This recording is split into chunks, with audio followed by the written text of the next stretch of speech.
We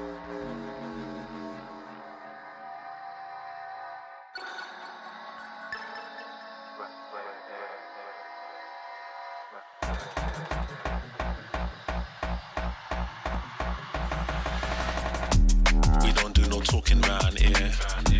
We don't play no games round here. We ain't never slipping round here. This another level, this one over here is very rare. We don't do no talking round here. We don't play no games round here. We ain't never slipping round here. This another level, this one over here is very rare. Rhythm got me skanking, had me feeling like I'm Fred Astaire. Bread was kinda short, but I was smelling like a millionaire. Claimed their opposition when we stepped in, they were running scared. Man, we're louding up the atmosphere. Too much chatty, too much catty. I just lit a fatty and it came from Cali. I'm already here. I was in the clouds, I don't ever take the stairs. We don't do no talking round here. We don't play no games round here. We ain't never slipping round here. This another level, this one over here is very rare. We don't do no talking round here. We don't play no games round here. We ain't never slipping round here. This another level, this one over here is very rare. This another level, this one over here is very rare.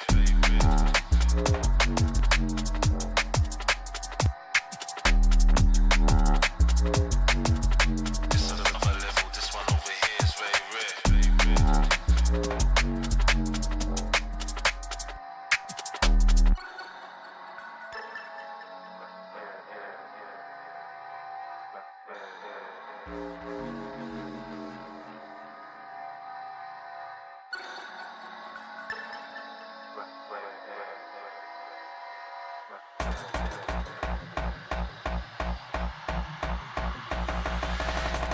I was in the corner sweating till the lights came. Man, don't ever sleep, step out on this night train. Right brain, man will blow your mind like a migraine. I was busting up these spots, pulling something out my socks. Man was shuffling out of blocks, phone and vibrate. I don't need to talk to Frank, I did it my way. Never slipping, never tripping, never violate. We don't gas around here, we on a higher rate. We don't do no talking round here. We don't play no games round here. We ain't never slipping round here. This another level, this one over here is very rare. We don't do no talking round here. We don't play no games round here. We ain't never slipping round here. This another level, this one over here is very rare.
when you remember who you are. That's when you remember who you are.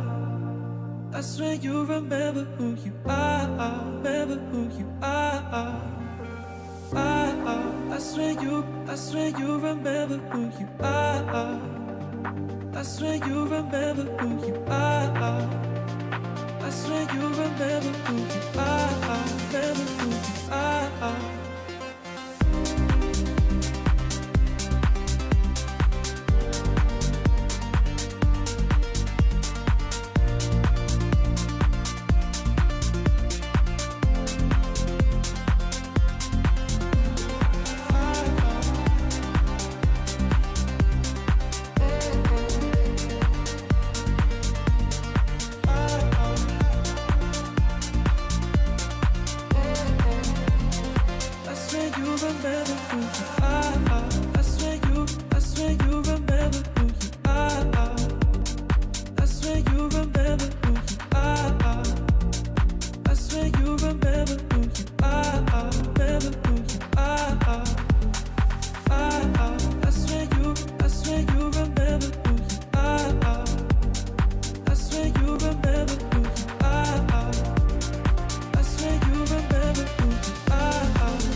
Oh, hell yeah, it's another day of EWC, the final day, in fact, of the qualifiers, where the EWC Pacific will end here now. We've got two teams remaining, NONGSHIM REDFORCE and Gen.G, vying for that final position over in Paris.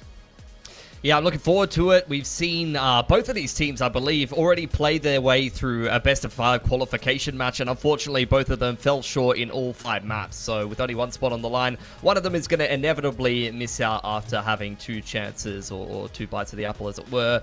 And that's going to be a little bit disappointing. I think NONGSHIM probably favored to win, but Gen.G has been super, super hot this qualifier, and I really wouldn't be surprised if they win. And I actually would love for them to win, because they've had a little bit of a dry spell in terms of results and a bit of a disappointing Pacific stage, but I guess you could say the same for NONGSHIM.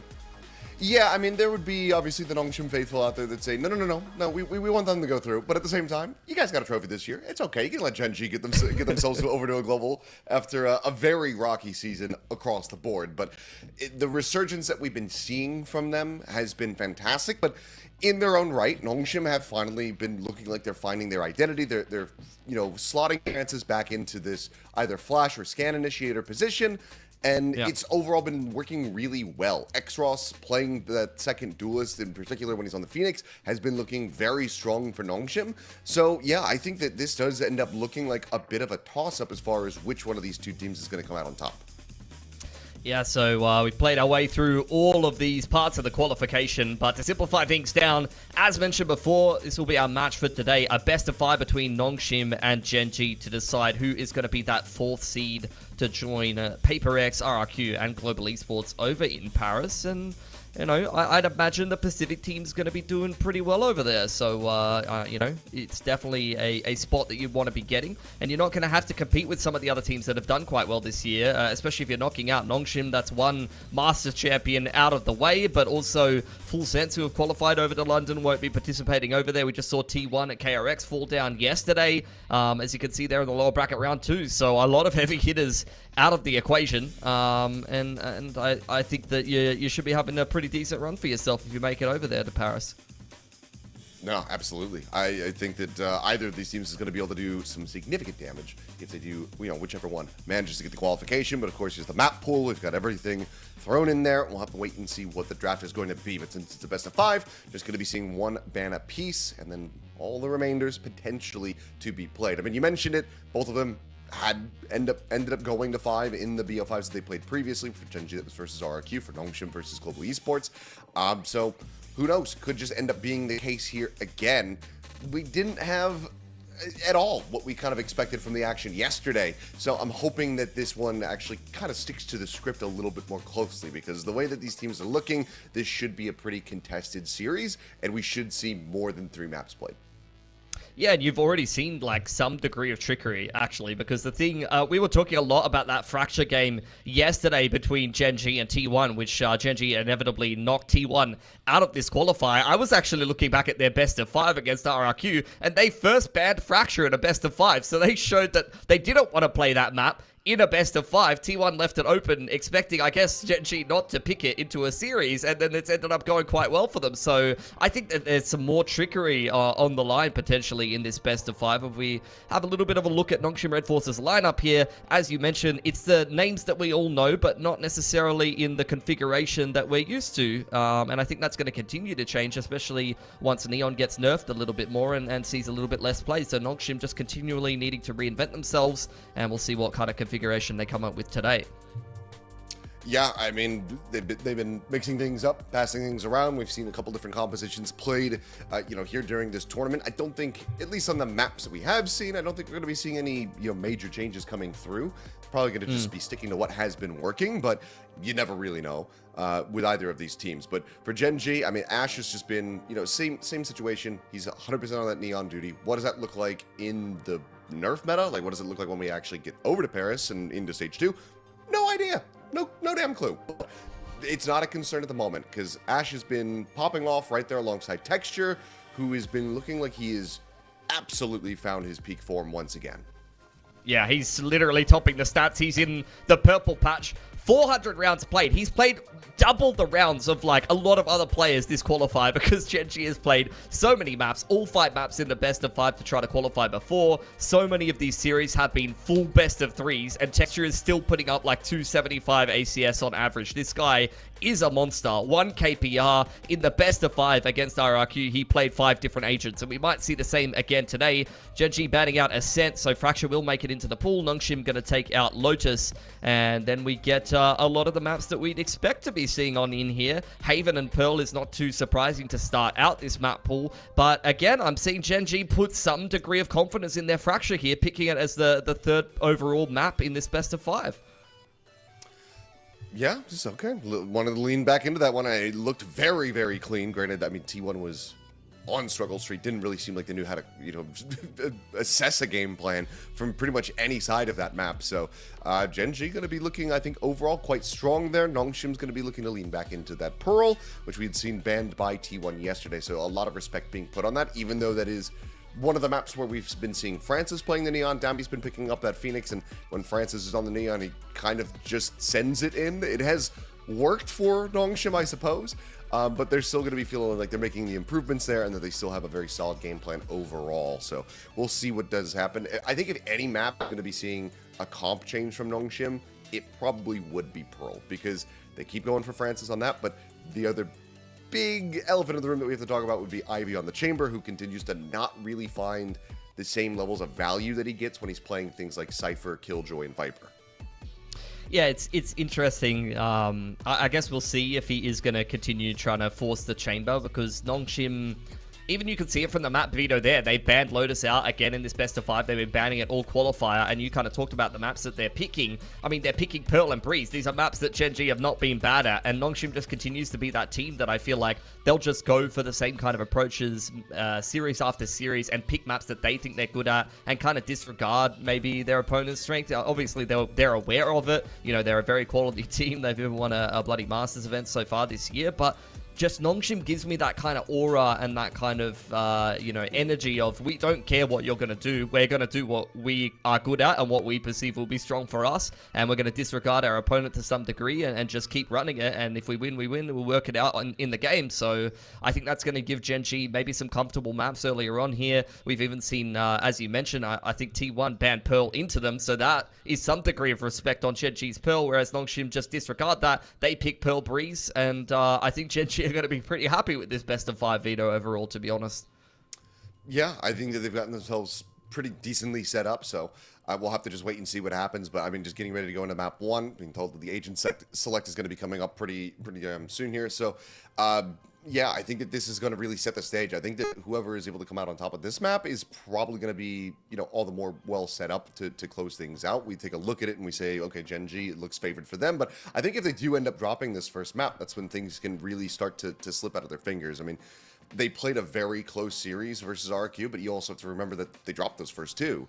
And they were trying to pull off the reverse sweep and weren't really able to get it over the line in the end. So you're just making things more difficult for yourselves by obviously not being able to find that victory on that opening map. So it's a very well-known one. This is, you know, hand-in-hand, at least as far as the name Gen.G is concerned. Haven is right there alongside it. Granted, yes, Munchkin no longer with the team, Meteor as well.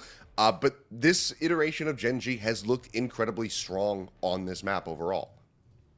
Yeah, and I think for NONGSHIM, you know, it's a map that hadn't been going well for them until just that game against KRX that we saw yesterday. You know, they were finally able to pick up one of the first wins in a long time on Haven. You know, you've seen them have to play it against KRX. You've seen them have to play it against Gen.G because they consistently ban out Lotus or whatever other map they're not really playing at that time, and a lot of teams continue to pick Haven into them. So I guess it's going to come down to whether, and we see this happen a lot, whether a team will figure out a map on the fly because it gets picked into you so much. Naturally, you're having to play it in officials. If you continue to lose, then of course you're going to be dry running. You're going to be scrimming that map a lot in practice and working on whatever you're not good at if it continues to be a sore spot in the map pool. And that's where teams can often play their way into a pretty good level of form on that map. So I'm wondering if that win against KRX is where we're going to start to see this turnaround from NONGSHIM. We've seen multiple big games from Xros on Phoenix on this map. So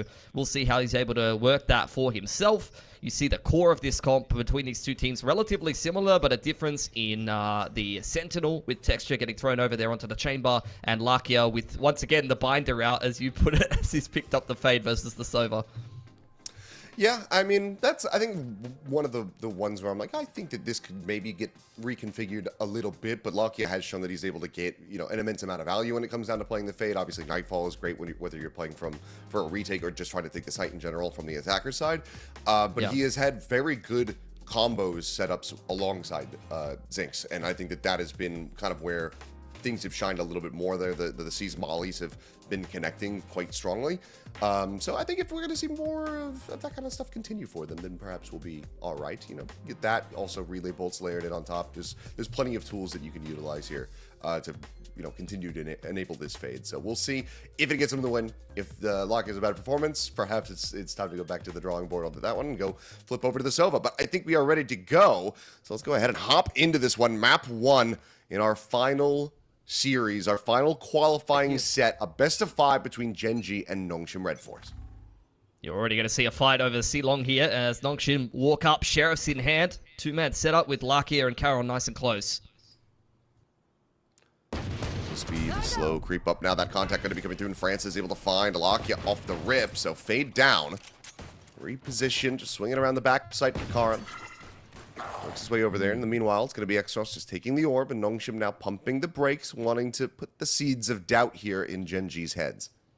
You can see Ash pretty deep on short there, maybe thinking that A lobby is clear, but Ivy has crept up A.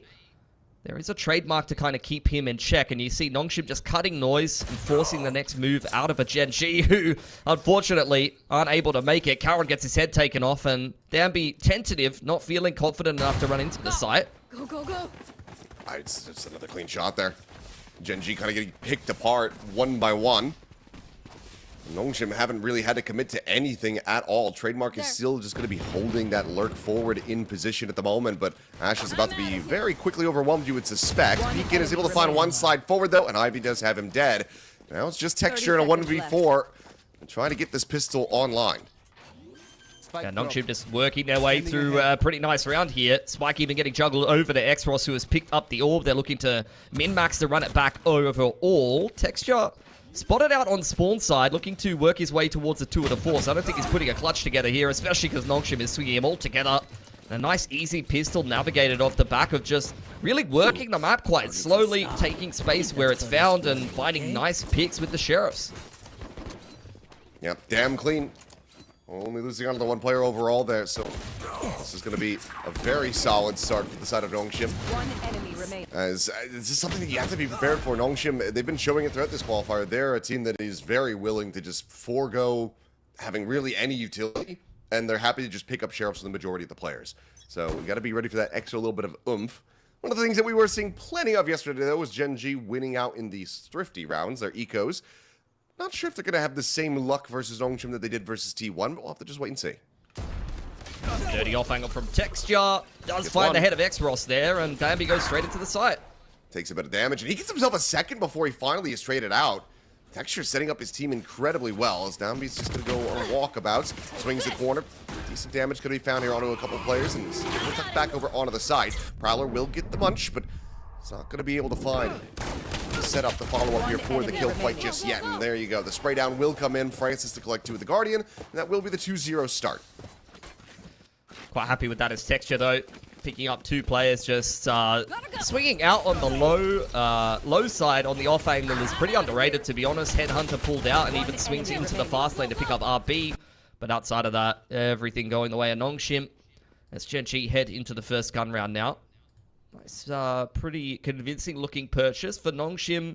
Decent amount of punching power here on the bonus, but it's not the strongest buy you've ever seen. Just looking to min-max the money and get some damage done. They'll start off with this A pressure. Saw this a lot in their previous games of Haven.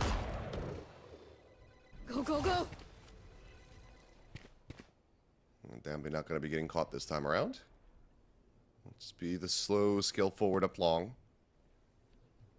NONGSHIM not really applying pressure elsewhere on the map at the moment.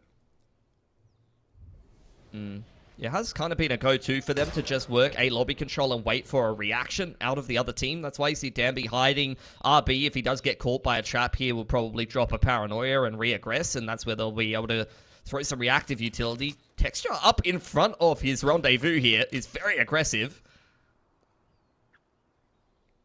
There it is. He's kind of slowed down a little bit, though. He isn't getting too aggressive. He's very wary of the potential swing out from the window side, but Prowler will get a check. That's going to be 2 weapons heard here at long now with the drone coming in. Quick pivots can be called for Gen.G as C's just looks to lock them in position. Stop the scale forward, and for now it has worked. NONGSHIM still just pumping the brakes. 30 seconds is going to be left on the clock. They can't leave. They've still got Ivy in play outside garage, but they're definitely going A here. No other way about it. Danby works his way over towards Helllock. You're going to be taken down again. A Sheriff shot able to connect. And Francis finds a second. His Texture will fall. The cleanup from NONGSHIM is looking so very clean. And there you go. Little flanking backstab over onto Karin as he starts to leave the C site. Ivy's patience pays off, as does NONGSHIM's overall. They convert the bonus. Pick up a handful of guns as well. That is not the way you wanted to start post your first gun round here as Gen.G. They've been performing very well in this qualifier, but compared to their performance overall in Pacific, kind of wondering if it's just been a good little run or a good couple of games. If they get stomped in this best-of-5 qualification versus NONGSHIM, it's not going to be a particularly savory way to end the qualifier overall after how good things have been going.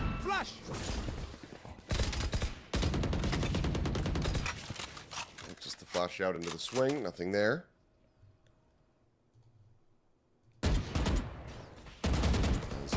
Zink's just going to go leaping back across through the garage out to safety. Meanwhile, Downbeat pushing forward. It's going to be hit by the paranoia, but Spike brought forward. RB waiting for a brief little moment before he goes for the plant. Downbeat's going to be traded out, but Karin also going to be caught. And it's a quick little exit here from NONGSHIM, looking to avoid any further casualties. Run it back, going to be invested into this one as well. They want to maintain the snowball as much as they possibly can. And now, nothing really going to be spotted here on the site. All for info. Ivy in the middle of the map, though, looking for a pick. Lakia takes his head off with the Marshall, and this has caused some panic stations here for NONGSHIM, who pivot back over to this A site. Francis has got a lot of space here. No chance. Has managed to catch Lakia on that timing, so a little bit more safety to try to go for the plant. This Neon's going to be hurt in mid. Swinging around the back, so X-Ross just going to stay tucked in behind the box, and I think you're going to be reading this position, and, well, he does still nearly find the kill, but he'll be able to come away with it. Curveball now out. Zink's just with a quick little tuck back. His heals are there. Zinks is able to get himself a weapon, and gets into a 1v2. Taking a lot of time to still work with here as well. Going up. Blaze wall going to be sent. Gun barrel spotted. That causes a little bit of a distraction. Then RB from back sight will just swing forward. So, I mean, a close attempt, but still another round victory in the hands of NONGSHIM as they get 4-0. Immediate timeout from Solo. He's not playing around here. Not going to allow Gen.G the extra time to figure it out on their own. He's seen something that needs to be remedied immediately. I mean, I don't think that half buy was particularly poor or by any stretch of the imagination. You've already got some decent guns out of the hands of NONGSHIM, although their economy is still looking good. You forced out the run it back. So, not a bad half buy attempt. I thought there was definitely a world when Lakia gets that pick with the Marshall that things could have gone their way at the end of things, but NONGSHIM just kind of giving them the runaround at the moment. And I think that's what Solo is really recognizing at the moment. This is the same kind of pacing you've seen from NONGSHIM a lot of times on this attacking side. It's a style that can be pretty annoying to play against, especially when you play against a lot of other teams or you're scrimming every day on Haven against certain styles, and then you play against a team like NONGSHIM that are very contact heavy, very non-standard. They like to rotate around a lot. It's something that you do have to kind of cognitively recognize and adapt to. Otherwise, they're going to be forcing a lot of mistakes out of you, and you're not going to be able to kind of play around this attacking style very well. So see how Gen.G do go now. They've got a lot of good tools. Opts out on texture, and the run it back for Zinks will help kind of simplify things a little bit. Right here. Gotta go. Let's see what they're able to put together. This is pretty big make or break round, it feels like, for Gen.G.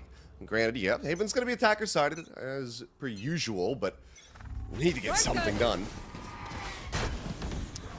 As C's just going to be chucked in, but is avoided by RB as well as Downby. Texture trying to get dialed in on this angle, but RB, wise to it, knows exactly how to tuck back against that wall, slide down to safety. Meanwhile, Ash, though, on a walkabout into mid. Oh, Shoulder's going to be spotted, and he's not been seen, so he gets into window safely, but let's see how much value he's going to be able to get from this position. Zinks is there with the flash as well. So contact setup off the back of that. Zinks going 1-for-1 in garage means the runner back is dead and buried as the rest of Gen.G take mid control. Ash, however, he's intercepting the remainders of them, so picks up a kill onto Ivy. Karan now trying to scale forward. Turns back though, and RB's just posted up on top of the box. He's able to find that kill. Downby gets a second one, slides in, sets up for Francis to be able to collect it. Now suddenly it's all on texture. Try to clutch it with the operator. Finds the first, gets a chest shot to Francis, but cannot get the elimination that he so desperately needed. 5-0 now for NONGSHIM, and that's the operator gone. He does have the tour de force, so at least we'll have that, but this is not getting any easier for Gen.G. Yeah, I mean, they had a decent idea there in the fact that you see a very big adaptation. They see NONGSHIM pressure that A main control. They're well aware that they like to just take that space and hold onto it. And Gen.G, you know, that's where on a 3-lane map like Haven, you need to be a little bit more fluid. They allow NONGSHIM to take that A space. They hang the operator around there, and then they take mid control as soon as they see the attacker shove over there. So they wanting to be a bit more adaptable here. Karen spotted on the jump spot by the drone. The rest of NONGSHIM behind it. Standing ahead. Downby again just shrugging off all of these tools thrown at him to try to dissuade him, and Karan again is going to be found over at backflat. Zinks can only find the one kill. Ash has been burnt to a crisp. And just spam forward into the smoke. Why the hell not? Lakia dead, texture last one alive. Try to see what kind of damage, if any, he can deal. Downby is low. But they've just completely pushed forward, not allowed for this tour de force to get any value thus far. Just immediately forced him into a retake. He's already being Actually, it's flanked gonna by be Ivy. Yeah, rough.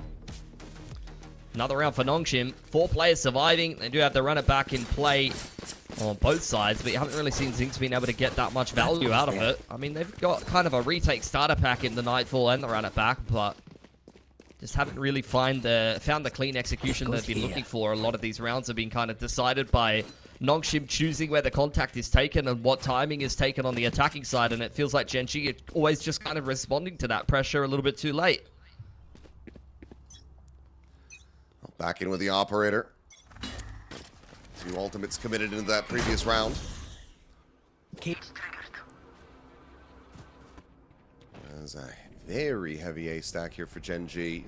NONGSHIM not going to fall into this one. I think they're going to try and plant here. Wisely. Yeah, they are. They're just going to go ahead and send it with the ultimate. Does he have enough Spike time? planted. Yeah, just enough. Then we'll go back. X-Ross getting that spike in play, and now into a 5v5. Double approach around the backside. Karn and Ash exploring forward. Is now into the fast lane they go. Paranoia as well going to be connecting. Karn's going to be taken down. Ash is able to regain his vision to find one, but RB will be there to make sure that they maintain the player advantage. Tap of the defuse to swing in. Texture dinked into the spray down from X-Ross. Gen.G again cannot find anything. They just keep catching bullets between the eyes. Get a nice consolation prize for Zinx there, but outside of that, nothing going the way of Gen.G in that round. I love that strat from NONGSHIM. The run it back just has so much aura to zone away all of Gen.G. And when it's used to be able to suicide plant on B, like you've seen a lot of these fast from the shadows plays or Shroud step in and out, but I actually really like just committing the run it back in there. Oh boy. And throwing a little bit of a raid boss in to get that plant down. You get into such a fast post plant that Gen.G's just not able to really play around or respond to very well. And then just, I mean, brass tacks of what you see in the replays there is NONGSHIM are just sharper right now. All of them are shooting so bloody hard. Yep, this is very uncomfortable territory now as a second timeout has to be committed from Solo. 7 rounds gone in this half, the lead already locked up, and they are looking to just balloon this out of control. Gen.G, the money is just all over the place, don't have the cash to really get anything going. It's just going to be that one gun carried over by Zinx, and not really sure what you're meant to say here. As at the moment, I mean, the players that you're typically relying on to be able to find that high impact. I mean, how many times have we seen Texture play this chamber and come away with a ton of kills, especially from a defender's side? 2 of the ones that he's got were from the pistol. Yeah, but like, it's not an easy like comp to be playing against a lot of the time. Like, you have some slower comps that you're going to play against on Haven, but Phoenix Neon is not that. And the way NONGSHIM are playing here, really not giving him any options. I feel like a lot of the time Texture is either forced into a retake or he's put under so much pressure that he can't necessarily find the pick he's looking for. Another timeout from Solo. Needs to remedy this. This is Gen.G's map pick, by the way, guys. And this is kind of what I was talking about. Every team is picking Haven into NONGSHIM over and over again. Guess what? They're going to get pretty good at it after a while. Yep, they seem pretty right as rain thus far. 1 for 1 as now we will get dropped by the Bucky. Slightly ironic, but it's still site control on the plant coming in. Spike. I know exactly where you are. Now the late neural theft just using it. Yep, we'll be able to see the collected forces of Gen.G as they look to try to go for the retake. Molly up into heaven, zoning them away for now. Drone doesn't manage to get the repeat, but it's actually 3 players up into heaven. They're just gonna... Okay, 3, 2, 1, drop out of this one. RB is waiting over in hell. Zing's gonna be the first to fall. Ash is dead. Texture never jumped out with the rest of them. Still is gonna be able to find a kill from on high. Takes out Ivy, but push forward to the smoke. Karn is dead. Texture follows shortly thereafter as RB finds 2. And again, timeout. Not gonna be able to lead to the round win here. So as far as that conversion rate is considered, it's getting reduced heavily. And now it's 8-0. He's no KDG, that's for sure, but to be fair, they just beat KDG, so you probably wouldn't want to be KDG at this point in the qualifier either. That was a nice attempt at jumping out heaven. I don't think I've seen a Phoenix downwards curveball like that into hell. I thought actually they were going to get a little bit of space off of that, but no. NONGSHIM just bang them straight out of the server as soon as that A retake is attempted. Once again, NONGSHIM is keeping things simple. It's a 1-4. dodging out the C's as Stanby looks to take some space in towards a lobby. Curveball probably going to push Larkia off the line here, and that's where I want to keep an eye on how Gen.G respond to this A pressure. Do you see them push down middle a little bit more and take some more space? Prowler confirming that NONGSHIM are indeed outside of A, and Larkia's just going to be on A by himself again. No one's rotated to help him. He's sounding the alarm bells at the moment. Falling out in desperation to try to get some assistance here. Larkia, I believe, just gets spotted by that drone. Paranoia sent in. Will try to delay some of this push forward. It's going to be Karan, I believe, actually getting himself his first kill, perhaps, in this map. He takes down Dambi, but they're still no closer, as once again, it's going to be textured. Once again, he has an operator, so you have to make the difficult call. Do you just hold on to the op, let this get away from you, or do you try to play this one forward and potentially risk it and then not have an op for the entire remainder of this map, this half potentially? Just push forward, gets a barrel stuff kill. RB dead, swinging out, reading the Phoenix. He knows exactly where Exros is at, but he just can't do anything about it. I mean, it was very well played. I thought he was on for one there, and it's a ballsy as hell to walk into the site with no rendezvous. It's still on cooldown there for Texture. So he's very much trying to make a big, bold play, and given that he's by far the highest rated player in this qualifier so far, I don't blame him. He needs some rounds, but that's not going to be one of them. 9-0 for NONGSHIM. They're just all over this, and they're keeping things simple, like in classic NONGSHIM fashion. They're like, well, A worked again, so next round, let's go A. And Gen.G just is not adapting. They've again got a solo fade on the A side of the map that's playing the exact same way as last round.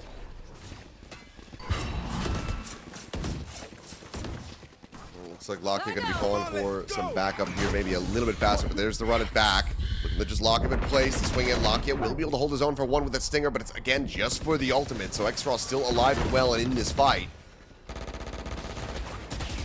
Pushing forward into the smoke. Karan trying to reposition, but the TP is just a hair too late, and what a shot from Dambi.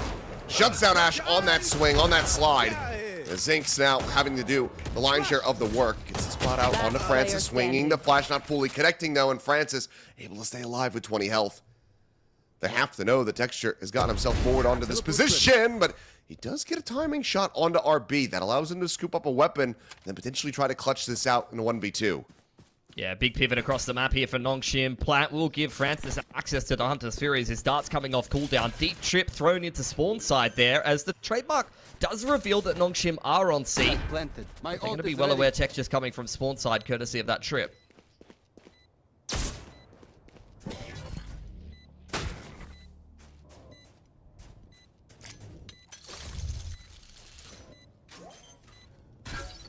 Tap for the defuse. Dart having to be removed, just trying to make this as difficult as they possibly can for Texture. Delete the recon ping and takes the rendezvous backside. Nowhere to run. But there's the Hunter's Fury. That should pretty much seal the deal here, you would suspect. And yeah, final headshot will just ring out. 10 in a row, this is just... this doesn't feel real right now. It's a little bit too easy for NONGSHIM given Gen.G's form so far in this qualifier, but like I said, I mean, they're just not adapting to what NONGSHIM are doing. It's A lobby control into an A shove. Larkia's been by himself again. The Neon's not fast enough to flood into the site. Carawan's trying to run in and help him in Paranoia, but he's not having the best of games. And the best that Gen.G can hope for now is 2 rounds on this defensive side. Yeah, and some tells me that's not going to be enough. Get a little crunch attempt here, but Ash is still going to be traded back as Dambi. Playing off that Paranoia. Is able to just slide in through that fast lane. Pick him apart, so early advantage, loss. Zinx, given where he's playing, the run it back is all the more risky here. It's a good push from Larkia in towards lobby side, though. That allows them to just sit on this garage stack, despite the fact that NONGSHIM is cutting sound. Actually needing to hit the shot, but it's a little bit delayed. He's actually going to take it down through a wallbang shot from Ivy, but Zinx still doing well to hold this door. Challenges him for the fight, but he never commits the ultimate, so he just ends up dying. He loses his life, and now this is into a 2v2. Still... risky scenes here for Gen.G, who need these last 2 rounds, to say the very least. Cam on the spike there. You do have the neural theft here for Ivy, but I don't think he's got a body close enough to be able to rip it here. Karan might just be giving him one. One enemy As remaining. wide swing out, Karan eventually able to find the readjustment. The headshot will go in. Paranoia fully connects on the RB, but it's going to be slow scaling here. So RB looks to clutch this and get the team over the line 4-11. Sees in though, will get the decay, and Lakia will have the spray down. So Gen.G took 11 tries, but they finally got around on the board. Yeah, just a little bit more of a straightforward approach. Slide straight down grass right at the start of the round and just put yourself into a messy Last XVX round that you're in able the to win. half. I think Lakia really wins them that round. Like, the push in towards lobby makes all the difference after this initial one-for-one exchange. It's what allows Texture, who, if he hits this shot, is even more clean of a round. And Zinx to fight inside a garage there without really falling away from that setup. And then Lakia and Caron just combining together with some nice utility and team play to win the first round after a very dry spell here for Gen.G. Let's see if they can do the impossible, Seth. They can double their rounds here. Texture can have 2 ops. We're setting huge records. He's got them both ready to go. I believe it's Ash, the one who's glass cannon into this one. Just didn't have any money remaining to try to get the armor online. So it has to be all the more cautious. Meanwhile, on Texture, he's got 2 operators. Dambi's got one of his own, and Dambi's will win it out. Texture dead off the rip. Everyone hiding. Go, go, go. And there's that neural theft. Shortcut. Tabled from the Face previous your round, never committed fear. in. Now just getting the reveal. Nightfall's going to come out in response. Tag on to at least one player, but Ash, okay. Critical win to be found. It cleans up one, but it's not ready for the swing out of Sewers from X-Ross, who gets the readjustment to take down Lakia as well. Second kill for him, and Zinx trying to storm his way forward into the site, but he's fully flashed up and dead as soon as he exits the smoke. So now a 2v4 with RB TP'd up into heaven, scaling back down, and now Karan has to do it all.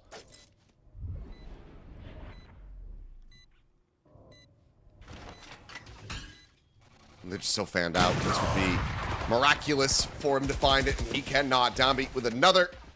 Scoops up the kill with the off, and that is 11-1 at the half. NONGSHIM are very slightly in the lead. That was a storm, man. Like, what am I watching? I thought Gen.G is pretty decent at this map, I'm not gonna lie. And NONGSHIM, like I said, they were on a massive loss streak up until they won that one game against KRX. They finally broke their loss streak on Haven, and now they look incredible on it. Maybe they just needed that one win, and they've just powered up. It might be the case, but I mean, Gen.G, they need to power up. They need to do something. They need to pull off a miracle run back. 11 rounds in a row. We'll see if they can get it done. We'll see if they can get the pistol when we come back after the halftime break.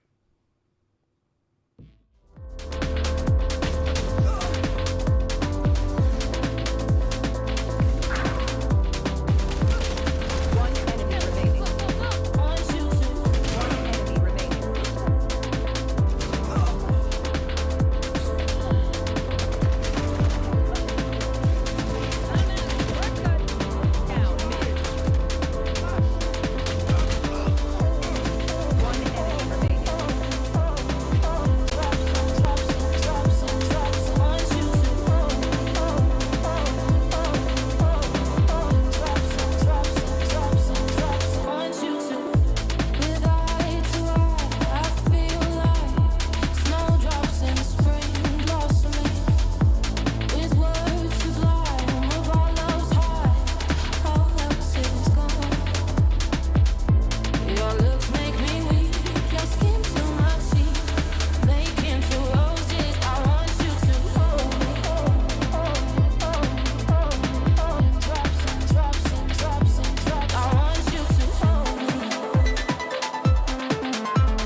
Okay, we're back, and it might not be for very long. 11-1 is the scoreline, as NONGSHIM REDFORCE have absolutely run over Gen.G. This has just been a steamroll so far here on this map of Haven. Gen.G, now they get over to the favored side, but they have no wiggle room whatsoever. Time for another vintage comeback then. Ash on the jump spot. Do you have the progression smoke coming up towards top C, denying some info as you see Zinx pick up the orb. Already one towards the run it back. Texture on the other side of the map, waiting for someone to peek him. playing quite safely around his rendezvous, but Francis not interested. You see a big move back over to that C spike, but after Danby gets the jump spot there, you're already seeing movements here from NONGSHIM, trying to make sure that they're centralizing this double duelist and keeping the Omen close enough to flood back to A. And as soon as Francis gets pushed off this line here, I'd imagine you're going to get a big reaction from NONGSHIM. Oh, what a Okay. from Texture. That's gorgeous. It's a gorgeous shot, and it's necessary.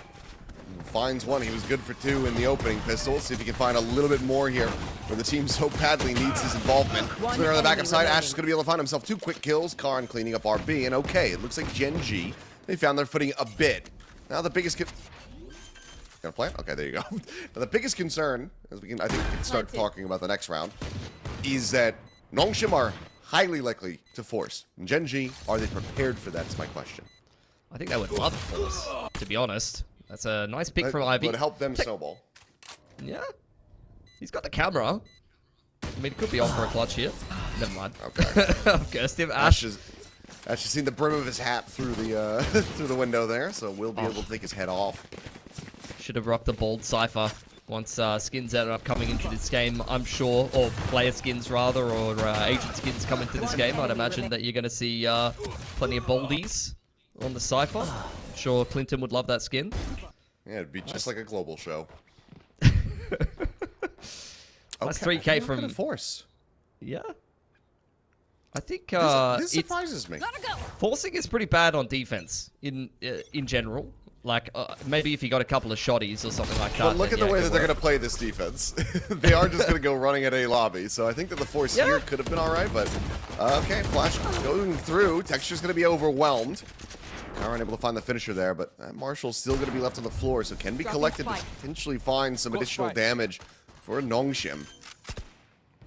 Spike So plant for flat Sinks. yeah. Getting closer to the run it back. And NONGSHIM's just rotated all towards spawn side here after pressuring the flank. That might potentially catch off Gen.G.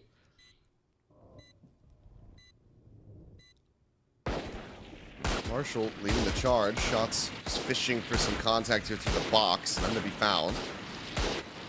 Gonna have to reload that.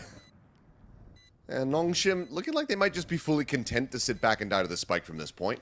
Don't want to allow for Zinks to really find too much, and this would be pretty risky because he's got a Guardian. It's a good weapon, but well, he finds one. Swing out, nothing going to be seen on that CT side, and a couple more glimpses, realizes that he's being shot at from the back, and now we'll just go his separate ways, sprinting forward through B, and we'll be able to stay alive. So, remaining players die to the spike, and okay, 2-0 start in the half here for Gen.G as they get a third round win. Taking all the necessary steps. One off the run it back here. This is where as Gen.G, you might even throw a progression smoke top C and maybe make NONGSHIM worried about the fact that you might go ahead and farm the orb over there and make a play somewhere else. I think a lot of teams will go for the Phoenix orb here, but it is a play that is definitely punishable, and I wouldn't be surprised if NONGSHIM does exactly this. Both of the duelists aggressive top C side here. The Cypher playing behind that. Need to be careful not to get yourself spammed early on as Zinks if you are going to go for this C orb. 3 players ready to swing and spam. There's a noise is being made. They're wary about that smoke. Go, go, go. Perhaps somebody's gotten positioned up on top of there, and there you have it. There's the trap. Zinks and Lockya both going to be eliminated immediately as Ash will just collect that spike off the ground, but now trying to play this out 3v5 to prevent NONGSHIM from getting up to map point. Trips are keeping the rest of the map safe. Francis just re-cleared A with a drone. You see the smoke thrown out there by Karen to try to deny some information. Gen.G doing whatever they can to get any damage done in this round. Texture's even got the attacking side op out. But it's not looking good. More noise made here in mid. As, okay, Texture will be able to catch one. Slide in though. And Danby doesn't get it done. Ash holds his own. That's a critical victory. Brings us now into a 3v3. Spike can be planted, but fast wraparound is going to be available. Does Gen.G opt to go for this B plant? Did they actually push forward into A? They know they've given up that lobby space, so they have to be concerned about flanks from either side. Yeah.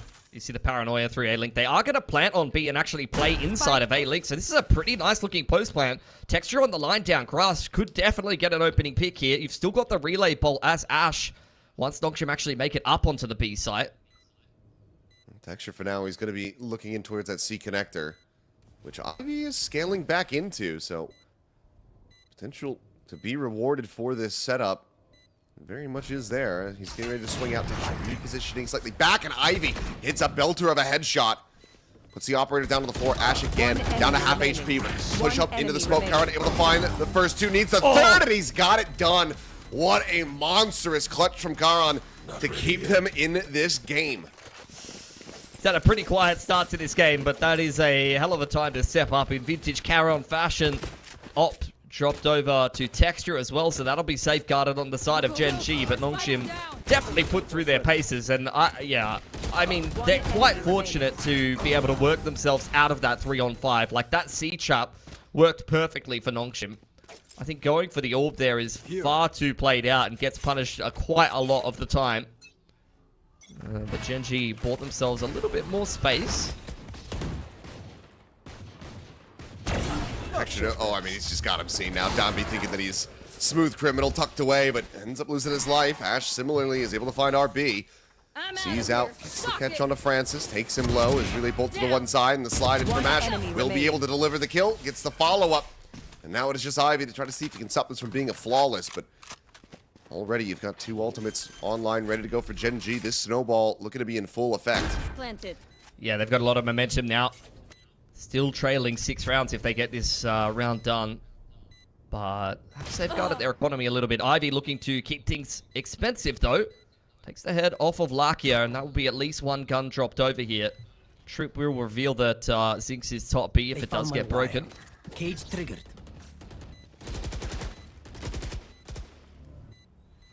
Well, does manage to just slot in, get that gun. Zinx is going to be on the prowl, trying to take this out of his hands.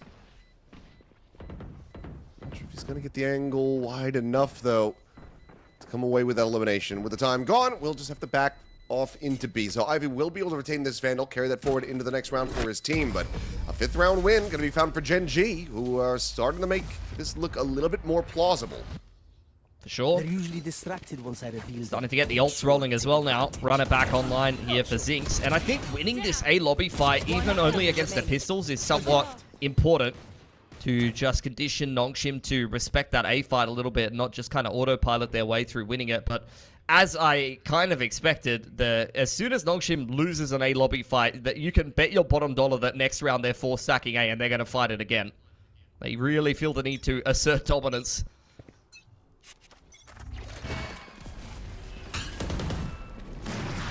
Haunt down the sewer. Paranoia going to be going in. Textures just barely able to escape, but no. Counter spam out. They know exactly where he's rendezvous to.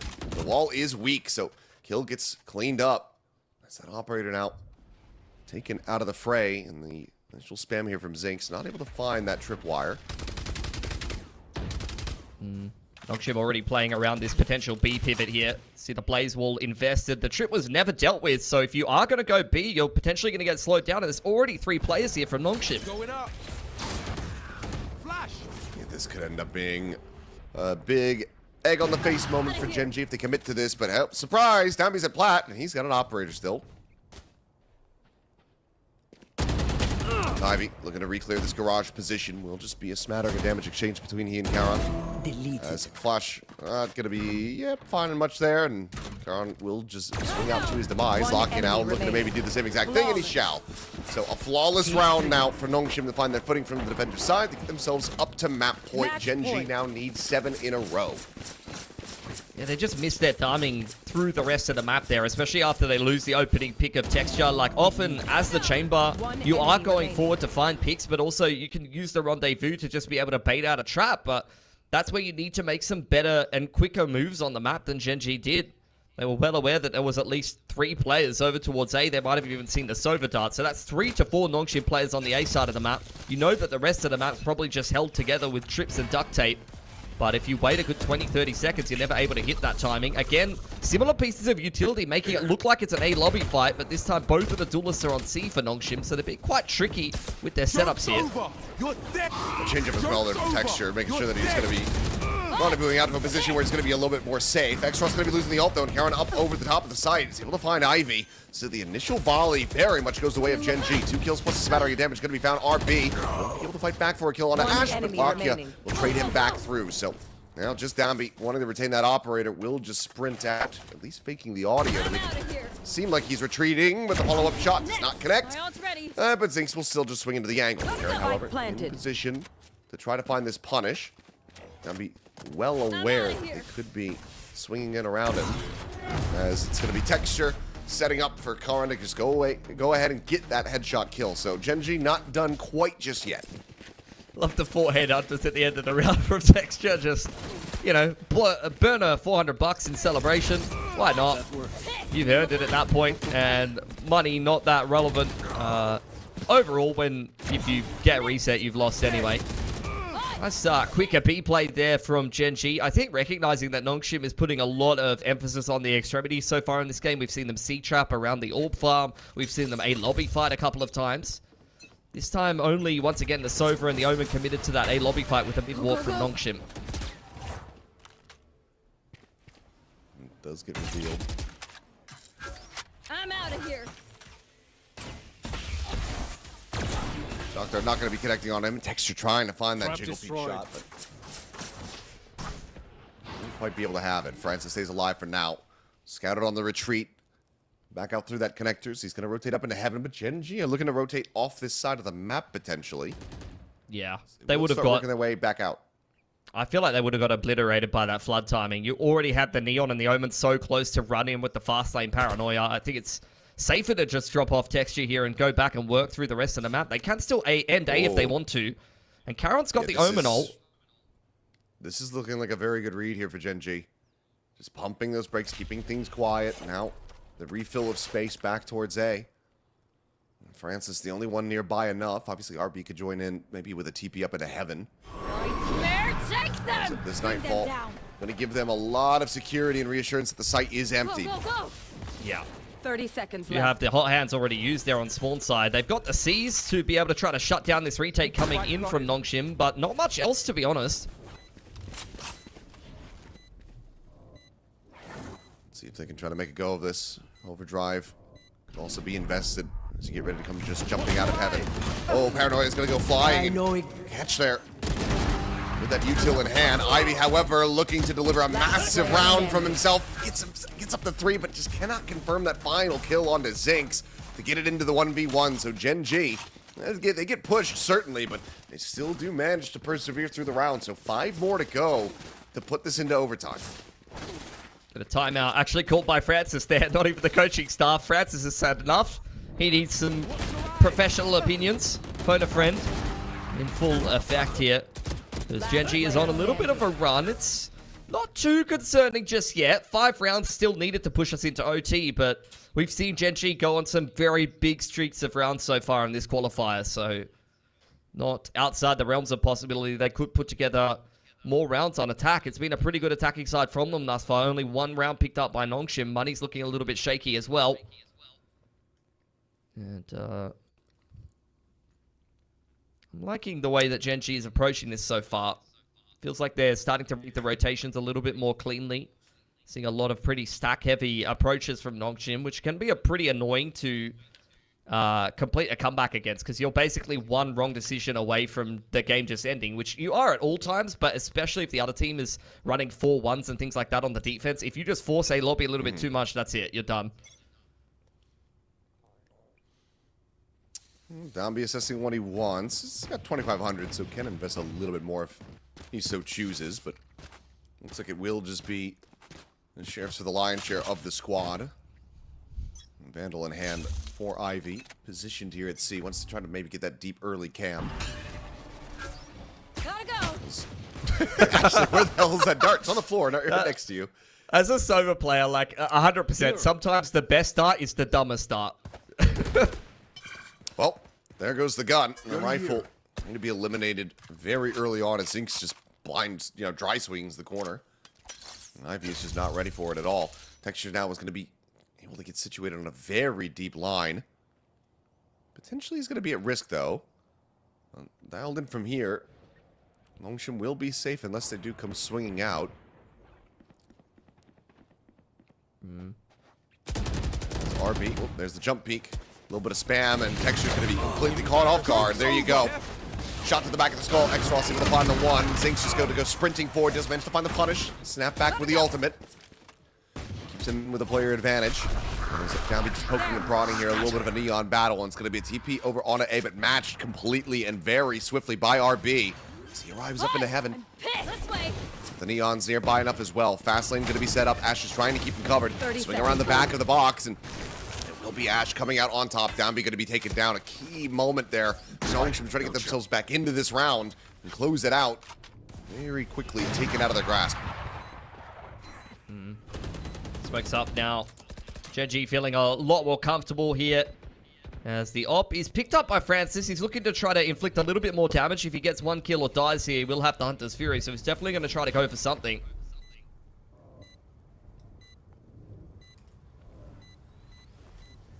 Could potentially get this exit from Last the Omen player or standing. Lakia, but no. Okay, Lakia, hell of a shot. Clean as well. Doesn't even clip the wall. Just manages to take him down. RB now. Maybe try to see if he can get an exit, but Ash is already out there like a thief of the night. Keeps himself safe, and RB now will get caught over on the stairs. So 4 more rounds to go. Gen.G. They're making this look like more and more of a reality with every single round that passes. Got a little sweaty there for a second. Tex just sends it up into C and goes down, not checking the close corner of X-Ross, and then the run it back goes in and only goes 1 for 1, and I was worried that Gen.G was going to try to, you know, force things a little bit too swiftly there, but cooler heads prevail. They pivot to A nicely, and now 4 more gun rounds needed. And once again, you're going to see NONGSHIM fight for A lobby, and they have the Hunter's Fury to fold into this one, so this could be quite deadly.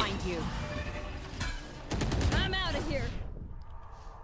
Ash realizing where the dart was going to be. A little bit faster this time around. Prowler getting that spot out, and Gen.G incredibly well aware that this space has been taken. Drone goes forward looking for texture here. Inside a window. We'll spot out the chamber on the close line. Yeah, Hunter's Fury now going to be invested as well. Just try to flush him out. It's pushed him away from window, but hasn't been able to find anything else on the follow-up. Texture, in fact, just manages to escape all the way up into B through that A connector as we play ring around the rosy between these two squads. Francis close by, but reading this, and now they have it confirmed as Lakia goes for that backside plant. Just looking to play this as cleanly and safely as he can, and Ivy now boxed into a corner, needs to fight his way out. Texture on the other end with that operator should be favored pretty much 10 times out of 10.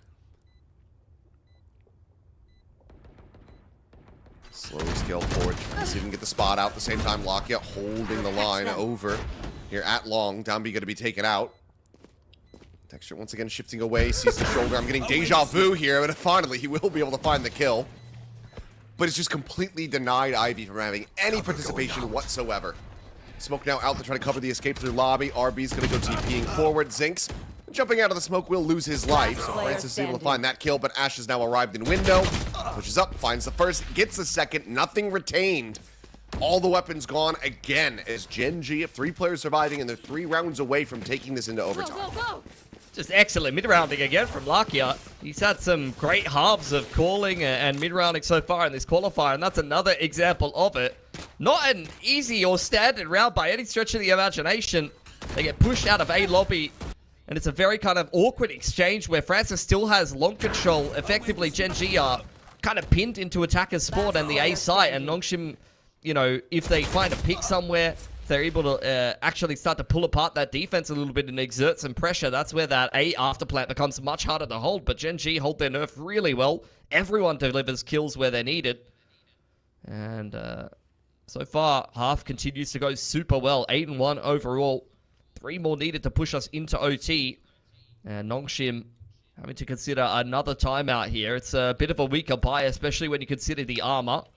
And with a bunch of Phantom purchases over on Gen.G, they love the Phantom on this team, man. They're going to be quite happy to see a lot of players with 125. It's going to be some free headshots, man. I mean, the other issue that you're going to have as NONGSHIM is you're 1 charge away from having a run it back. Everything else, so far away. 3 charges for Ivy. Sure, big round. Could get that neural depth online. But otherwise, you don't have any ult util to try to, stop this, to just bring this map to a conclusion. You're not going to be able to get a full 5 online to just say, okay, we invest everything here, we win the map, whatever. You can't get that. I'm out So of here. it's going to be rough. Texture going to be slotted forward. It's basically shoulder to shoulder. Oh, will just be slid on there as Ash goes piling in. Comes away with the 1, but quick trade is in. Meanwhile, push up into the smoke. Texture is more than prepared, so it's a player disadvantage as 2 players get caught here on NONGSHIM off the rip, and Gen.G once again look good to keep this going. Yeah, it's a super underrated aspect of this chamber that you can kind of have the Neon and the chamber in there together with the supportive utility, either the Prowlers or the Paranoias being thrown out by Gen.G to kind of support. The Phoenix can come in there if needed. Ivy pushing grass side, only goes for 1-for-1, but the smokes are taken out of the equation, so maybe you can get some cheeky little off angles played by Xros on the rotation here. Take hold. One enemy remaining. Down. Well, I was going to say Lakia might just be inting the spike at the moment, but legit. no, he wins out the fight. Spike planted. It was very brave. It was very brave to run up there by himself. He had no help at all. Watch your Yeah, eyes. Zinx was still working his way up through the garage, so that would have been a pretty precarious position to get themselves into, but he just survives with 33 HP. Cleans up the kill. Shadows traveling. RB now into a 1v3 spot. Should be able to maybe... Never mind. Texture started paying attention to the garage. He was looking backside for a little while, but gets a sense of it. Finds that kill, and suddenly it's only 2 more rounds to go. This has been astounding from Gen.G. For sure. It is kind of hilarious, though, that I can only assume, because Lakia especially is the player that's charging up C there, he is calling to go C, and I can only assume that both Zinx and Texture are not really listening to him in a 3-on-2, which is, the man that's calling C, that has called you on a massive comeback train without much coach intervention. Right here. He's the player that's calling to go C. He used both, what, within the first 7 rounds? Yeah, I know. I mean, it really is Lakia's calling that's winning them this game. It's been phenomenal so far from Gen.G. They have a really good understanding of how to use the chamber as well. Slide in, Dombey dead. And the Bucky doesn't even register damage. Looked like a hit. I even feel like I heard like the sound cue of it actually connecting, but yeah, 0. Unlucky. It was an angel on Texture's shoulder, I guess. And keeping him protected in that little moment. I'd believe it, Just given stack how in on he's B, been playing trying to this see if they can trap qualifier. him.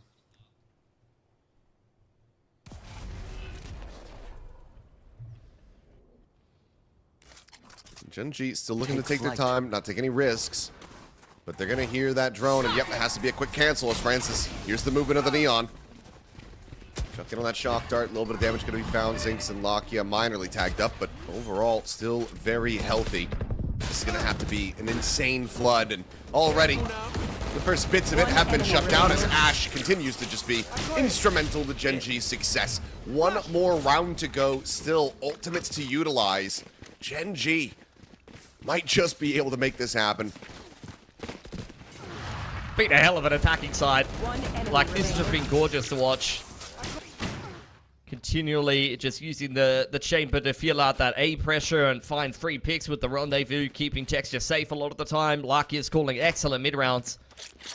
And they have a couple of ults to play with to potentially close out this map. Nightfall and the Overdrive being the more impactful of the two. Double opping on the attacking side here. Zinx waiting for that garage peek. It's going to be a slower one from Gen.G as A Lobby once again pressured by NONGSHIM. But they don't feel confident enough to take it, which is worrying for NONGSHIM. So they're usually exactly the kind of team that is going to be brave enough to charge straight into lobby after investing the paranoia there. This allows them to get down beyond a deeper line, but it's him bringing that operator, which is exactly why they can't try to go for that crunch play. Right. Like, if they have it shifted over, maybe Francis takes it on the Sova. We know that he's an incredible opper in his own right. Played it, was the only opper for the team during the Yoru meta. Dombey just going to continue to get this hard information, knowing no one's lurked across the sewers. And this could end up being Gen.G's undoing if they don't check for this.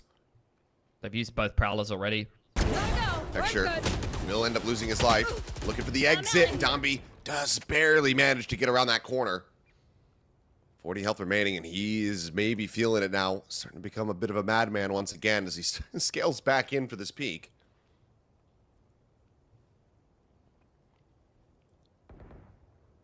30 seconds Face left. your fear! Curveball, full connection. Joke's over. Relay Bolt can try to delay the overdrive. Now going to be popped the repeat, and Karin's going to be taken down. Ash able to find the one, looks for a second. Is just going to be a dial on that ultimate. Nash ends up losing his life. A clean headshot from Francis gets them in now to a 4v2. Gen.G, have they come so far, gotten this close, just to fall shy in this final round? It all comes down to Lockett and Zinx to try to see if they can make a go of this, but the neural theft will tell all.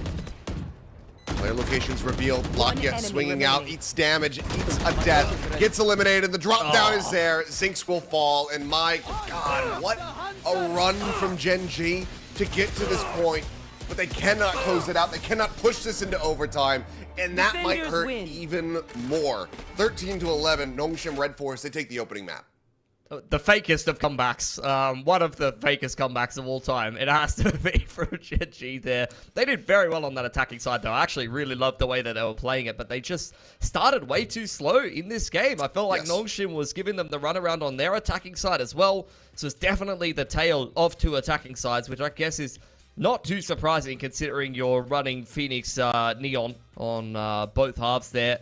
That double duelist pairing can be pretty strong at, you know, mid-rounding and pivoting, which was what was kind of the success factor for both of those teams. I feel like they were both playing quite fluid on their attacking sides. Regardless, though, NONGSHIM, they do upset Gen.G on the opening map with this best of 5 on their pick of Haven and continue their good streak on that map, even if they did have to scrap a little bit more than expected. And we'll have Pearl up next, which I don't think is a given win for either one of these teams. Again, like I said, with how this veto is kind of unfolded, I feel like both of these teams are picking maps that they know the other team can play, so it's not going to be as straightforward as we kind of trade our map picks back and forth, as you've already seen by that opening win from NONGSHIM. Yeah, it could just be the case. Could just be that back and forth continued. I mean, this is one of the maps where Texture, you know, goes over to the Phoenix unless they decide to make any pivots, and he was looking insanely good versus RRQ despite the map loss. So I'm curious to see if he's going to be able to step it up. We were seeing some good performances from Texture there on Haven, but it was a soft start from everybody on Gen.G, something that they cannot afford to have in the rest of these maps here in this series. But we're going to go to a quick little break, and when we come back, we'll get into Pearl, so don't go anywhere.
Singular posture for 12 hours a day. It's time your chair evolved. This is Secret Lab Titan Evo. Ergonomically engineered for you, gamers, hybrid workers, artists, backing your every move.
back. It's now time to go into our second map. Gen.G, 1 round away from pushing an incredible comeback all the way into overtime. They end up falling shy of the mark after what was an incredible attacker side from them, but NONGSHIM get the opening map win all the same. So Haven is theirs. Now we go to Pearl, which is NONGSHIM's map pick in this best of 5 to see if Gen.G is going to be able to tie things up 1-1.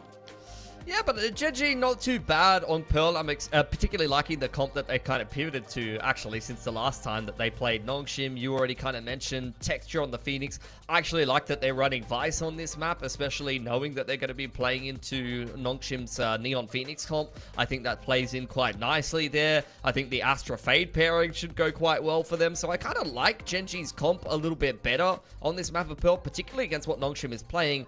In saying that, though, they are 1-4 on this map since the start of the last Pacific stage, and with this particular comp they've been playing in this qualifier, they struggled against Secret. To be fair, they took full sense to OT and played RRQ somewhat close on this map, and I think both of those teams are pretty decent at Pearl overall for the most part from what we've seen from them. So I think Gen.G's got a pretty decent chance here, but NONGSHIM liable to, you know, just do NONGSHIM things, run it down at the B site 10 rounds in a row and still win this game, which I think for Gen.G, given that they've already seen them the last time they played with their old comp against NONGSHIM, if they lose against that style, then I don't know. I don't know what to say at that point. You know, whenever you're playing NONGSHIM, you know what you're in for. You just don't know if you can stop it necessarily.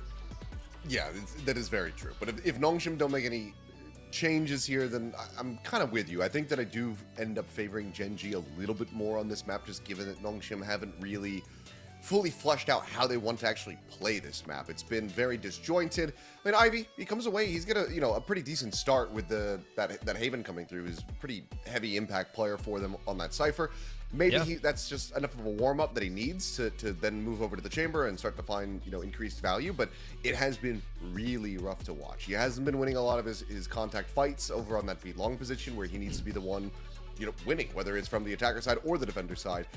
We've been seeing him just kind of get picked apart, and then it just breaks open the entire map for whichever team they end up playing against. So if that's similarly going to occur here, then I think Gen.G in their form, especially with that run back, will be able to kind of exploit those weaknesses if they're able to find them repeatedly. But how does Gen.G rebound after a map loss like that? Obviously you get destroyed. We've always heard it from coaches. They say, okay, yeah, if you get blown out of the water, it's usually easier to come back from that compared to a very close series. Well, we damn near had both. So I don't really know what Gen.G is going to be looking like coming into this after a map like that. But see, they're going to be going for the Vice iteration of this one, so sticking with what they've had, and Ivy will also still be sticking with that chamber. Critically, though, this is, I think, even different to the last time we'd seen it. Had Francis played Fade on this map in their last outing, or was he on the Neon? Because I feel like he was on the Neon. Oh, yeah, you're right. Okay, so they have actually swapped the roles around a little bit. It seems like they're standardizing their roles, and they're putting Francis on that India. That's a good spot, actually. I wasn't thinking they changed anything, but Danby back on Neon. Francis not forward sliding anymore. The entertainment is over as Texture locks in the Phoenix. Both of these teams playing the comps that we expect, but that's a nice spot on the role change, actually. NONGSHIM standardizing things a little bit more, maybe wanting to just keep Francis on that Enit role, and X-Ross settling into the Phoenix is what they've needed to just kind of say, all right, Danby Neon every map again, and just keep things consistent rather than juggling things all over the place. I don't think that necessarily moves the needle a lot for me, because I feel like, similar to a lot of the other maps, the overall macro approach doesn't change for NONGSHIM, even with these role changes, although other players might be a little bit more comfortable in what they're doing, and are just kind of consistently doing a lot of the same things on a lot of the maps.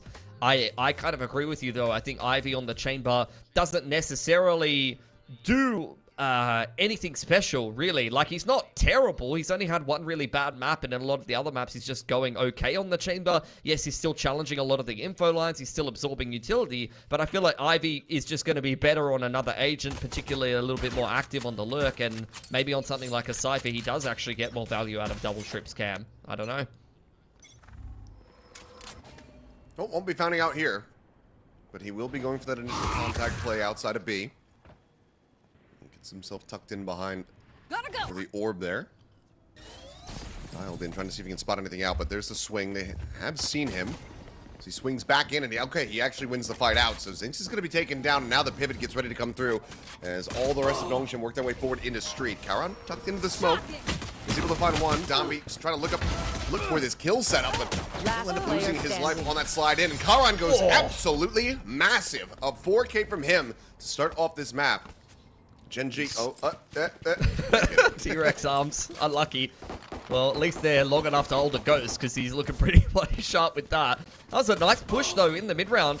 Especially after they lose Zinx over towards B long there. The push into the smoke makes a big difference. It's a good bait setup for Texture. And then Karan doing what Karan does when he's feeling in good form. Just put him in a position and tell him to anchor and hit every shot. And he's usually pretty good for that when he's having a good map for himself. It's a good start on the Astra. Okay, pulls him closer to a Cosmic early on, and as we often see from NONGSHIM, Bucky brought up here for Dambi, and he's straight down B long. And Zinx has got a backpedal. You have to know that this Bucky is going to be in hand. Go, go, go! Oh. Nearly finds the blind shot on Francis. One's going to go out, the stun is in, slide through, and Zinx is still able to find the headshot. Great readjustment from him. Meanwhile, the swoop out, Ivy comes away with a second, once again, does manage to outdo him. Bucky's going to be collected. They would love to try to get that Guardian, but Karan arrives over back halls, and they just absolutely clean house. So, one casualty, the weaponry going to be carried over. Gen.G, this time off to a fantastic start. This is what I'm saying, though. Like, the Vice just breaks up the pacing of NONGSHIM so nicely. Gen.G, it's not like they haven't played against this before. Like in the regular season of Pacific, they had NONGSHIM run it down B long like 10 rounds in a row at them. And it was one of the messier games of Valorant I've seen in quite some time. They know exactly what NONGSHIM is going to be playing like. They know that Ivy is going to be hanging around looking for the picks on the chamber. And I think the Vice pivot does actually quite a lot to slow that down and stop that. Once again, Zinx setting up towards B long here. Very samey here in the play calls as Dambi is just going to be going in with this Bucky yet again. This time just trips the wall, opts to back away. Gotta go. And now NONGSHIM going to start leaning back out towards spawn. Yeah, they're going to pivot away from B, not feeling comfortable enough to actually put pedal to the metal. They know that they've drawn out a reaction here for Gen.G, and this is where Ivy needs to punish this re-aggression and B long reclear from Gen.G. They're currently swinging through and now pushing past that Nebula. Will be able to force that rendezvous out. But you can see there's critical damage found. Lakia is down to a sliver. So Ivy able to hit a pretty damn good shot. Opens up that fade. Meanwhile, C's just going to get chucked in. Nothing going to be seen there as all of Gen.G get corralled towards Flowers in secret. Try to go for this retake. Going up. Blazewell trying to buy a bit of time. Lakia. He would just die in an instant if he actually pushed into that one. Meanwhile, Ash, Molly at his feet. Going to be eating quite a bit of damage as well. Two players dangerously low. As Texture will be able to find one to start things off, though. X-Ross going to be eliminated. That's a run it back now online as he tries to go pushing over the stairs. But Francis is able to find him as he pushes up through the wall. Kill found. Zinx now dead. Texture looking to try to maintain this position, but he cannot find the follow-up on the Dambi, and the defuse hasn't really gotten started. Just now starting to be held up to half. Push in, Karan trying to provide that covering fire, but everyone's going to get sprayed down. So in the end, NONGSHIM going to be preventing G from getting a bonus conversion, but it still ends up being decently costly. Yeah, for sure. Even Ivy loses his armor at the end of that round. And NONGSHIM forced to play this push and pull game. They've triggered that B long wall and had to go all the way back towards A, which when you lean B early on, it soaks so much time off the clock. Even with that big pivot across, they actually did get into a reasonably comfortable post plant and denied Gen.G the retake with the run it back invested on the bonus. So both teams running quite low on money. It's going to be a reset round as X-Ross now has the run it back. But Karan with that 4K on the pistol has a pretty early cosmic timing here. Is it ready to rip? As, well, it's going to be peeking from Ash, finding Dambi, and that means a lot less likely that you're going to have to invest these ultimates, and all the more likely that X-Ross is going to have to try to use his. Molly towards back screens, but it's going to be a high-low from Zinx and Ash over on that right-hand side, so if NONGSHIM continue to scale forward, clear this corner, they are likely to die. Nice high-low here from Gen.G. Again, Zinx, I mean, he's watching the backup pillar, he's not watching the close side. Might be able to get a catch on Ivy. Yep, shout. Now they get the bad news. The running back is going to be committed after Ivy's death. This is a 3v5. If he can't go huge, which is only going to be for the one kill, then I don't know if this is going to end up working out for NONGSHIM. Streets approach. RB trying to work his way forward. He and Lockya catching glimpses of each other, and RB critically does manage to win that fight. The wall gets raised, and now it's going to be a pivot. Yeah, Tech's still alive in A main. They're actually going to commit the Cosmic just to try to cross back off a B. You can tell how uncomfortable Gen.G are. Texture is on an island by himself. At least has a Cosmic to play with. But the Haunt will reveal that he's in this neighborhood. It lands in front of the box, so actually doesn't get the spot out. Texture now going for that swing timing. Sends out the curveball. Swinging out even wider, and he's got them both outdone. And he knows exactly where RB is going to be. And with 5 seconds remaining, that spike is stranded. Texture able to hold his own, wins them the round, and that is monstrous here for Gen.G. There's the one big, potential thorn on the side was going to be that run it back, but with the early kills and he's still ended up getting the commitment, this is a big round win for Gen.G as they once again break the economy of NONGSHIM. Yeah, I mean, they're consistently slowing down this snowball, whether it be with the Vice Wall or whether it be with fighting opening picks and finding themselves at numbers advantages. As you mentioned, I mean, by the time the run it back is invested there, you're in a 4-on-5. If actually a 3-on-5, I forgot that Ivy went down from the high-low. RB does well to keep things interesting. He was kind of waiting in middle on the lurk for ages, but when Texture, the highest rated player in this qualifier, is needed to multi-frag, that's exactly what he's going to do. Well, Ivy does have that Twitter port online, so pops it immediately. TV Judge as, it will get the full flash connection. Extros able to swing in, finding that kill, and Zeke's going to be taken down swiftly as well. Clean execute here as NONGSHIM look to try to get this Thrifty over the line. Spam abandoned, otherwise would have maybe been able to find X-Ross working his way down the street, but Plant can now come through. Back on the top of Texture, looking for a target, but will not be able to find it. Not even a lick of damage pushed forward onto RB. On the repeat, does find Ivy out from tower. Base wall now situated, but X-Ross, it's just staying tucked in underneath. Cuts him down with that Judge. Francis jumping in the corner, has the bucket, will be able to utilize it for 2 quick kills. So, okay, a second round win going to be found here for NONGSHIM. As once again, Texture committing the ultimate, but not able to find the round victory. And with only 3 players surviving for Gen.G, that is a massive Thrifty to win. They will have just broken the defense economy. You've thrown the runner back at that round as well. This is really just classic NONGSHIM. Handful of sheriffs, a couple of shotguns. That double doors timing was so beautiful. Like the flash layered in with the slide from Danby was just undefendable for Ash. That should usually be a mop-up from the Judge, especially anti-eco, but NONGSHIM just rip open the middle of the map and break Gen.G's money.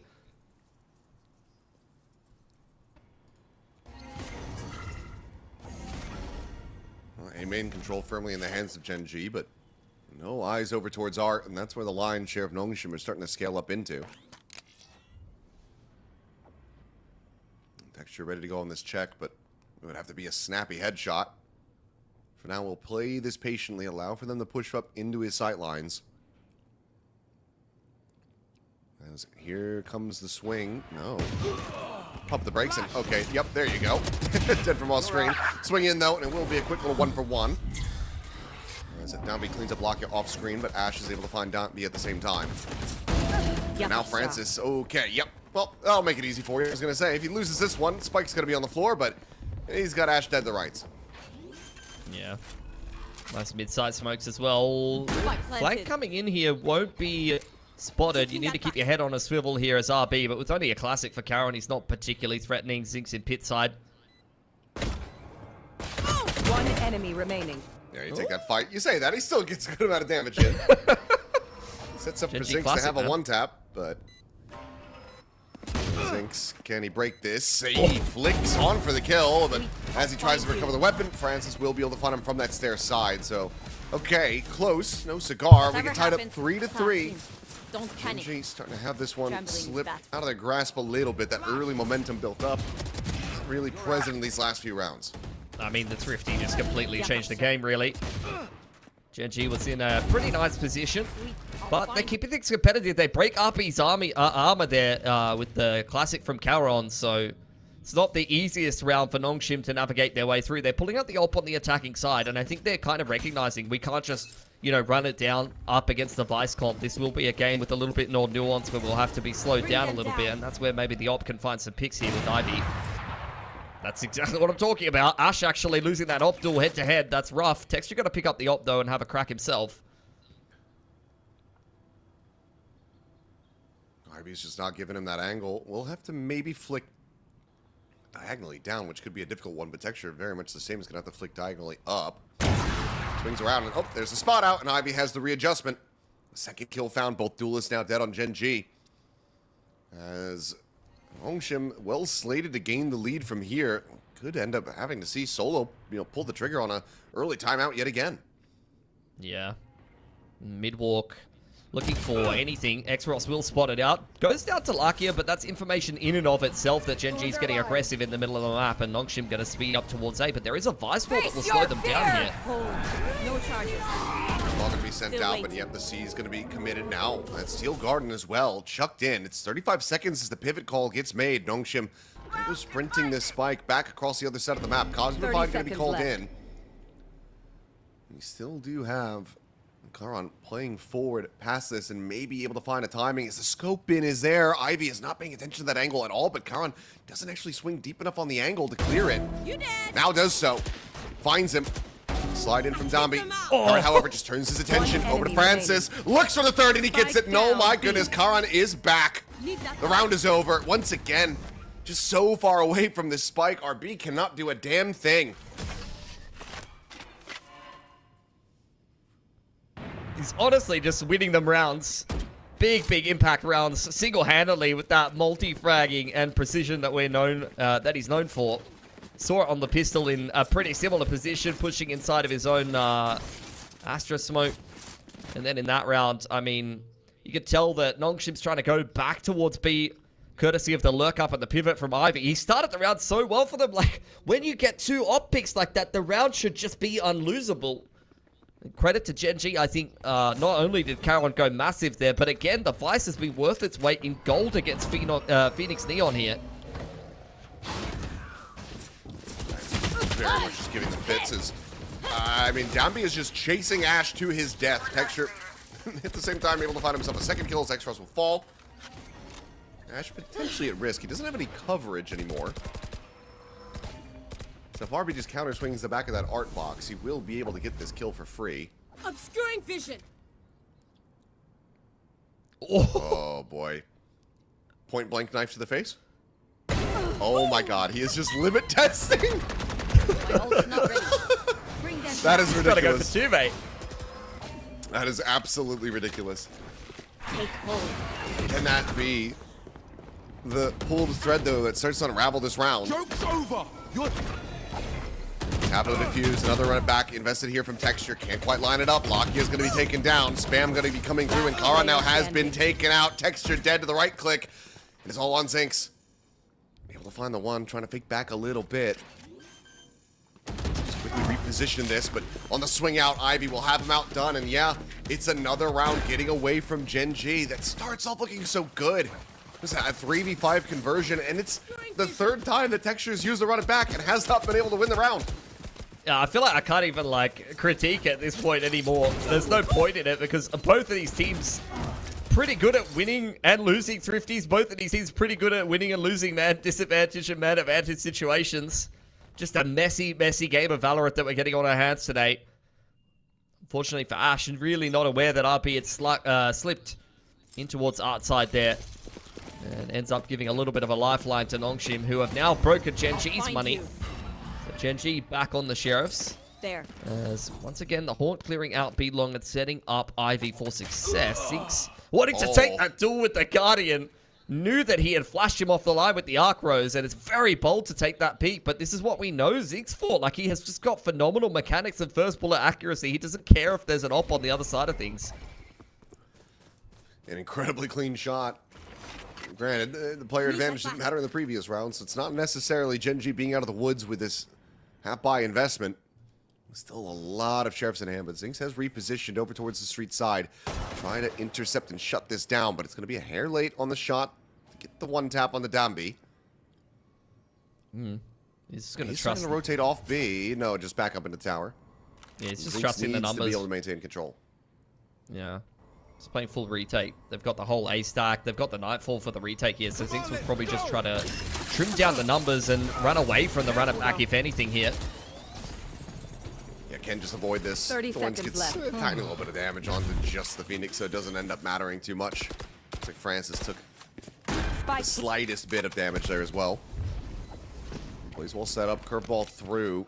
I'm out of here. It's X-Ross looking at maintaining control over on the street side, but fast lane going to be situated. Ash just sliding across the other side of the tower.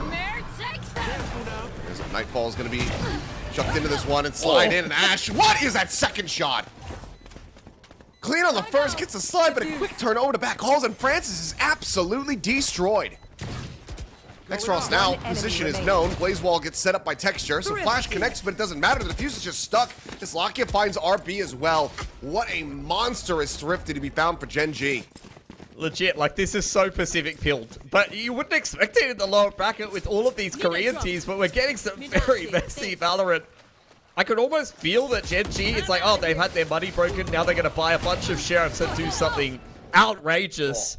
Both Ash and Ziggs putting together some ridiculous shots on the Guardian and the Sheriff that round, which once again flips the economy game on its head. Gen.G, multiple players with 3+K here coming into the gun round. Ash with Op back in hand, and NONGSHIM on the verge of having their money broken yet again here. Change up for Ivy playing on this A side. For what feels like the first time. Just on the outskirts of this rendezvous. He's had a couple shots, and the backpedal does come in from Gen.G. I'm out of here. Been it safe as Nambi's making plenty of noise, letting them know, yes, we have pushed through hard. Gotta go. We're ready to attack this site. Molly in the dugout, the slide across, Texture able to find a little bit of damage, but it does get taken down. X-Ross couldn't get to that kill, but Karan off screen is going crazy. He's found himself another 3K.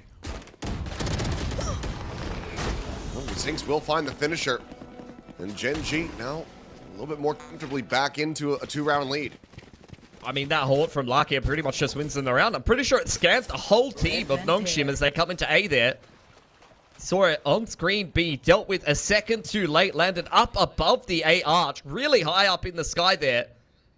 And I think that's what gets Carol the 3K. Like, he's just shooting a bunch of players who all get scanned by Lakia's Horde. He's 13-4. Yeah, another massive multi-frag here from Caron. He won them the pistol. He wins them another gun round with the 4K on B long, and that's another massive 3K to break NONGSHIM's money and force out the timeout from Silconon. Like, he's just going berserk on this Astra. Yeah, 13-4-1. It's been a big return to form here for Karan. Started to see it, get those glimpses of it on Haven, but it was far too late. This time he is very early to start putting up some significant numbers. So we'll see. I mean, another thrifty back into their favor would do wonders for NONGSHIM, but they cannot break the economy from Gen.G from here. They're going to have enough to buy for the remainder of this half. They're pretty much just splitting hairs at the end of the half here. Like, you've just got to try to min-max the money. You're definitely throwing in like a Tour de Force overdrive into this round and just trying to see if you can steal one, and then just try to make sure you've min-maxed the money enough to buy in towards round number 12 anyway. That's kind of what I thought they were going to do in the previous round, but Dambi had opted to go for a rifle purchase instead of dropping it to RB, who had nothing but a stinger. He could have just taken that overdrive, and I don't know, necessarily would have done anything different for them, but looking for the crunch play down, and I mean, Dambi, he's just put himself out there. He's isolated, and Karan continues to feast. Gives himself another 2K kill to start off this. There. And NONGSHIM might already feel like they're already too invested. They're in too deep. They have to commit to this B site. They do. At best, they are perfectly matched in a 3v3 with Lakia not too far away.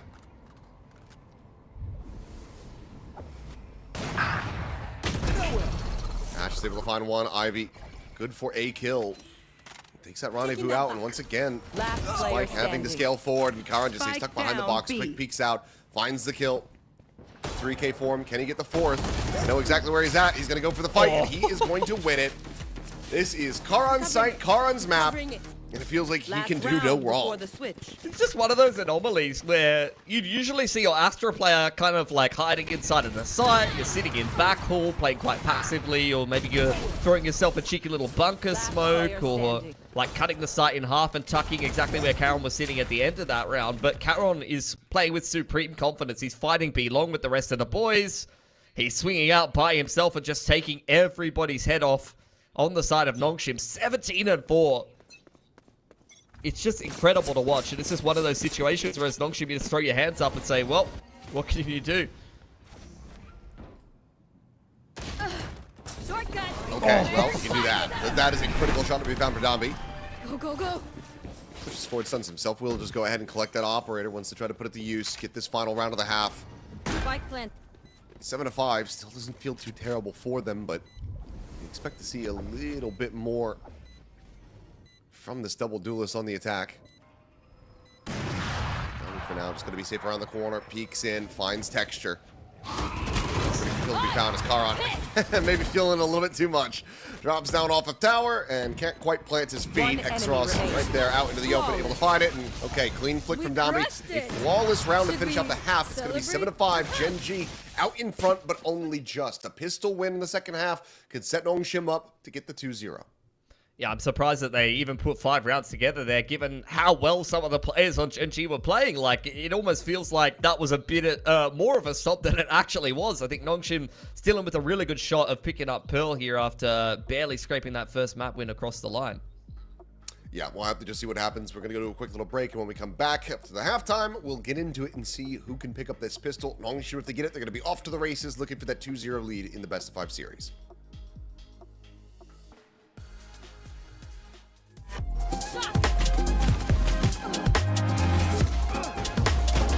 One enemy remaining. Spike down B. One enemy remaining. Last player standing. Destroying vision.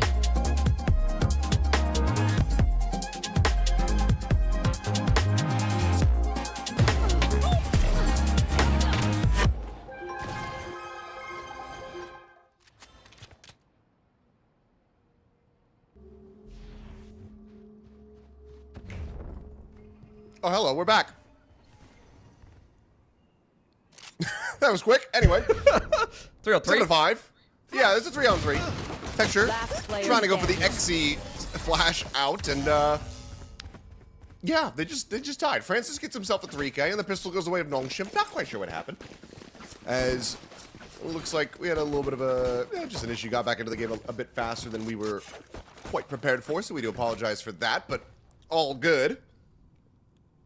That's the thing. Like, that's the thing about playing against NONGSHIM, Seth, is that sometimes even they'll just run it down through the break, and there's nothing you can do about it. You're not ready for it. They've just decided, no, we're running straight up A main, and we're going to win the pistol.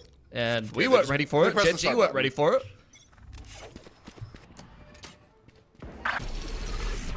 Oh, Zing's trying to go for that scale forward over towards doors. Will end up losing his life, and now you've got a massive push forward into mid from NONGSHIM.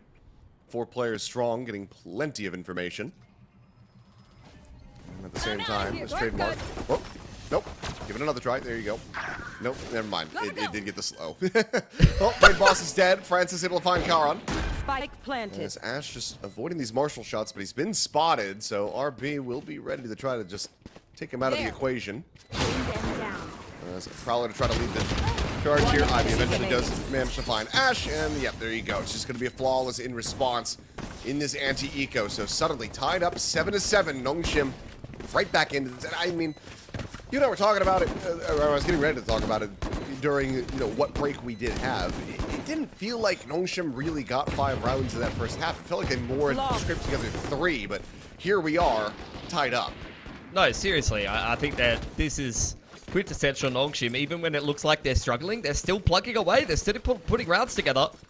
Yeah, I had multiple massive rounds from multiple different players on Gen.G. Karon went berserk in the first half. They're playing a Vice comp that was working very well into NONGSHIM, and NONGSHIM still put 5 rounds together and then win the pistol in the next half, and here we are at 7 apiece. Ivy in the bonus has already got an op-out. Still a very winnable game of Pearl here. NONGSHIM just often defying all odds. But look, we'll see if this op can get an opening pick towards B long here early on.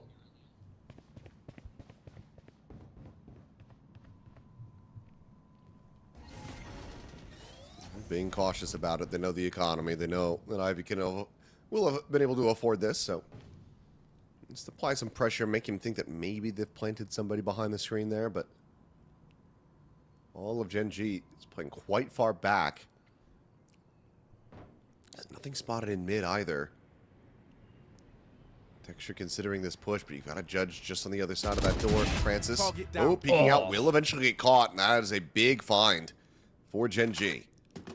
Yeah, fade out of the equation. Going to take away a lot of the info gathering here for NONGSHIM. They're going to have to do info gathering the old-fashioned way with some fancy footwork. But as it stands, they're falling into a pretty passive setup. There's no stack happening on the bonus round here. They're playing very fair as it stands, which means I think Gen.G should have a pretty nice execute into this A side, unless you get some nice spams here from RB on the retake setup.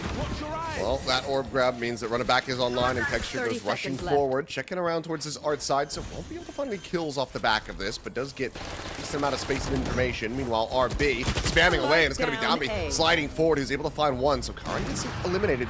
That's the spike now on the floor. It does get recollected, but 14 seconds remaining. They have to rescale back into this, so Blazewall going to be situated. Texture jumps back across. Trying to get the safe plant, but Rathwell looks to try to pull him out into the open, and they do manage to get a smattering of damage onto this Phoenix. Going up. Flash. Big Blazewall, the curveball in. Lakia blinded up. Does end up falling. Ash trades it back. Player advantage still here in the hands of Gen.G. But if they suffer any more losses, then this still becomes increasingly strong for NONGSHIM, given that it's their bonus in the half. Sliding from Ash to peeking Texture, just trying to play this together. Ash eventually on the repeat will be able to find it. Ivy now has to drift away and look to hold on to the operator, but Texture is quickly slotting his way down through water. He gets crouched in, and he will be able to find the punish. So operator going to be lost. They take everything away, and that's a big round win as Gen.G get back into a lead by 1. Yeah, great response. See the patience there. They don't run into the operator on B long. They catch Francis on the jump spot in towards Art. All of these little traps with the shotguns and the operator really designed to kind of punish a Gen.G who speeds things up too quickly. But once again, calling and the mid-rounding and the patience for Gen.G has been phenomenal in the majority of this qualifier and in this series so far. So they start out well on the attacking side. And especially with the operator taken away, you can see how much of a toll that's starting to take on NONGSHIM's economy early on. Already Gen.G could be on for a reset here. Blinding prep. Flashing. Retrieving flash. Ivy just going to be situated back pillar here. B-long for now. Has that rendezvous. Take out the safety, but as he peeks, he will die. Texture is not going to be giving him any chance to try to escape. Immediate rotations coming through as Downby and Extros look to fill this space, but Gen.G are more than happy with that single pick. They will back off a bit, at least with the spike, but Ash is calling to continue scaling forward. I'll get some checked out. Downby considering trying to go for this one. Will be able to slide in, find that elimination. Grabs up the Vandal. Tucking over into the corner at the same time. Karin is able to find elimination. And Texture, well, he had the read. He knew exactly where Downby had ended up, but he just can't do anything about it. Loses his life as Francis is able to find Zinx, and this goes into a 2v2. RB is still a world away, though. Face your fear. Last player Oh, standing. good God. What a read. What a play from Francis. The Nightfall to the one side, turns back, catches Lakia. Well, he's trying to pinch in. And now Karin once again asks to clutch, but what an opening shot. Finds one. There's no real information about RB's position. Taps it, walks out of the smoke to his demise, anticipating him from that street side. RB gets it done and ties it 8-8. Yeah, big clutch in the 1v1 there for RB. Avoids NONGSHIM having their money broken. I kind of am curious what Gen.G is going to be able to put together in this next round. Very close Not much. XVXs. I mean, I don't know. Zink's thinking about buying. Yeah, look, cooler heads prevail once again here. But they are going to have at least enough of an investment to try to inflict some damage on towards NONGSHIM. That's a very messy exchange. Gen.G, you could tell they were ready for the aggression. The hot hands is a big tell that you're going to get the pivot and the flood back on over there from NONGSHIM on B long. But still not able to win out a messy, kind of long, awkward fight. Double art walk. Haunt goes out over to A long. Nothing going to be seen there. Slow drift back, and Francis does manage to make it around the corner fast enough to not get caught by these sightlines, but Ash is very quickly filling this space. Distraction now going to be caused over at main as Ash is looking for that second kill. He can't get it, but Texture certainly can. Texture's now going to be taken down as Downbeat able to intercept. Cleans up one. Zink's going to be taken down. Both players over on the dugout side end up getting traded. The spike for now going to be on the floor. Cosmic Divide going to be utilized. There's Downbeat setting up that fast lane. Just dancing around the site, catches a glimpse onto one. We'll have seen Karan over, tucked in towards Cubby. Teleport's ready. One enemy Jump remaining. peeking over the window, and Ivy with the Down Outlaw will A. be able to find Texture. So now down to Karan once again. Last player The dive in, the swing of the corner. He nearly had him lined up, I thought, but Downbeat will be able to take him down. So lead is gained by NONGSHIM. No matter Gen.G just can't quite get it over the line, but it's still a very solid effort considering the economy. I mean, they did so much damage to NONGSHIM there. Every single round coming down to one player surviving. Once again, the Sheriffs from Gen.G always do so much damage, always put them in a position where they're liable to win the round. I 100% thought that was going to be a lineup, especially with the game that Karon's been having. But as it stands, heading into round number 18 here, both teams broke yet again, both runner-backs online. This is just such a tense, close back and forth game, kind of the antithesis to what we saw in that first map. Go, go, go. Where both teams went on big streaks. This time it's just back and forth, round for round. As B-long contest goes no one's way. You get the pivot back to middle here for Gen.G, but once again, NONGSHIM are ready here to fight. And Francis does one up there on Art. Last time he got caught, this time he's found the opener. That's a big cleanup. Lucky would love to try to get that elimination back. Get that Nightfall online. Joke's over! You're Prowler getting the dead! spot on one. As running back is going to be sent. Push forward here from Ash. Does manage to get the shutdown on it. As Downbeat just trying to peel back some of this pressure in case it goes storming in. But will be held at bay for now as the flashes do connect. So they get the ult out, but still are going to be down a player. Overdrive popped. Ash looking for a target, but not sure if he's going to be able to find one to get the reset. Pushing around through the smoke, nothing going to be seen. Spike going to be brought forward, but already NONGSHIM very close by. As Lakia going to be found. RB didn't even need to get vision of him to clean that one up. 30 seconds left. Just knows exactly where that default plant spot is going to be. Meanwhile, Downbeat out. That's their side. Gets rid of Ash. Karan's dead. Zinx is gone, and suddenly NONGSHIM, they are up to double digits, and Gen.G are faltering. Yeah, that's the clean round win that they needed. Going to help to steady the economy. Immediate timeout call coming in here from Solo. Just never got the clean execution that they were looking for. Texture loses his head in middle, courtesy of Francis, which means the run-it-back gets taken out of the equation, and they're just kind of scrambling on that mid to A pivot. Didn't have any A main control. They spent a good 20-30 seconds just clearing out that space rather than getting themselves into a comfortable afterplant. And NONGSHIM had all the time in the world to join up with RB at dugout. He spams the planter. Never actually truly felt like NONGSHIM were getting tested in that round, and that's what allows them to get through it with 4 guns alive. Now heading into the anti-eco with double digits, they're feeling pretty comfortable that they can close out Pearl, unless Gen.G can cause another upset on one of these Sheriff rounds or string a bunch of rounds together on this attacking side yet again, which, to be fair, they were able to do on Haven.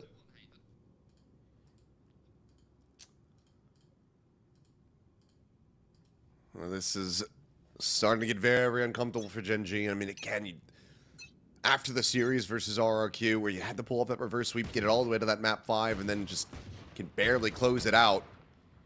Don't want to be in that position again, especially with elimination on the line. There's nothing else after this. Winner goes to Paris, loser stays home, and it is a long wait. If you're not going to Masters London in between, which neither of these teams are, it's a long wait until you get to play again on the stage.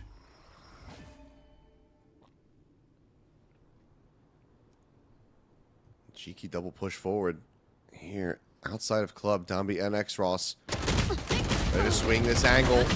Well, Karan will be able to find 2 kills. Cleans him up with that Sheriff, playing off the relay bolt stun.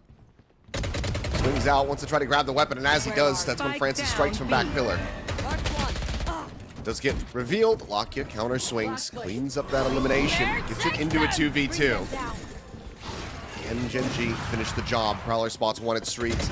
Ivy jumping out. taking it very aggressively. Ends up getting taken down, but RB now with a chance to close it out, and he does. A fadeaway, borderline moving shot connects onto Zinx, but again, it's Gen.G getting so close, but just not being able to close out these rounds. So NONGSHIM, they win another one, and now they're up by 3. I feel like a lot of these rounds have come down to some awkward timings where you're not expecting the extra player to be in a certain position. Francis in that position, or RB peeking out heaven on the flood timing. Just comes down to these really messy, awkward gunfights and awkward exchanges that if they don't quite go your way, end up suffering as a result. Fair bit of money chewed through there by Gen.G, as once again you're going to get an early fight over B long.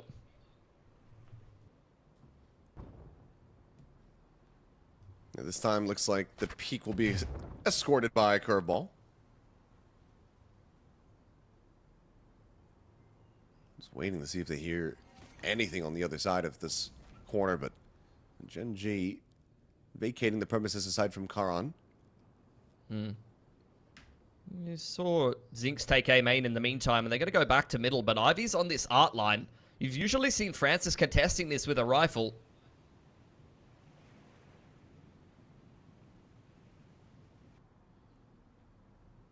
Gen.G knows something's up, they just don't quite know what yet.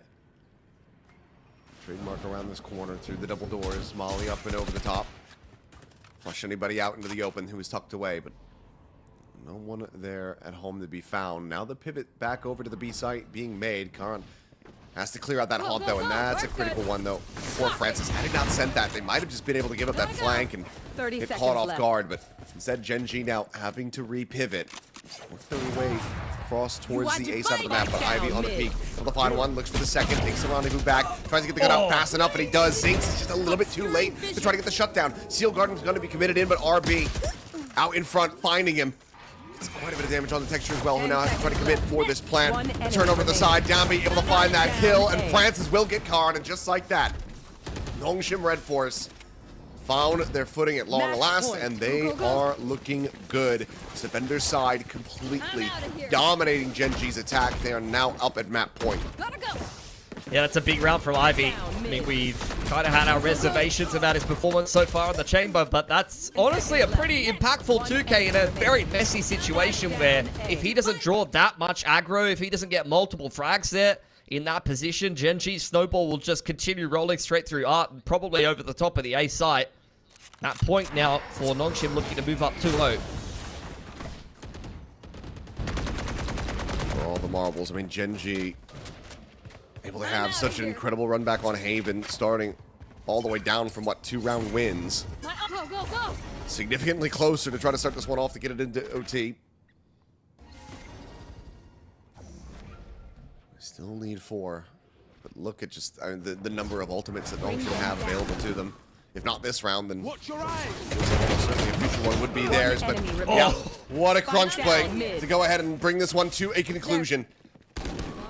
Lockyer now going to be spotted, heard, noted, and hunted as he is just rotating out, trying to play elusively. Jumps up through the window. Dombey, however, is able to find him, pounds him down, cleans it up, and this time a lot cleaner. 13-8. Gen.G, I mean, a fantastic start for them in this half, but NONGSHIM able to rescue 5 rounds. They bring it back, they take the opening pistol, and then that just creates this tumbling effect for Gen.G, who just could not recover at all.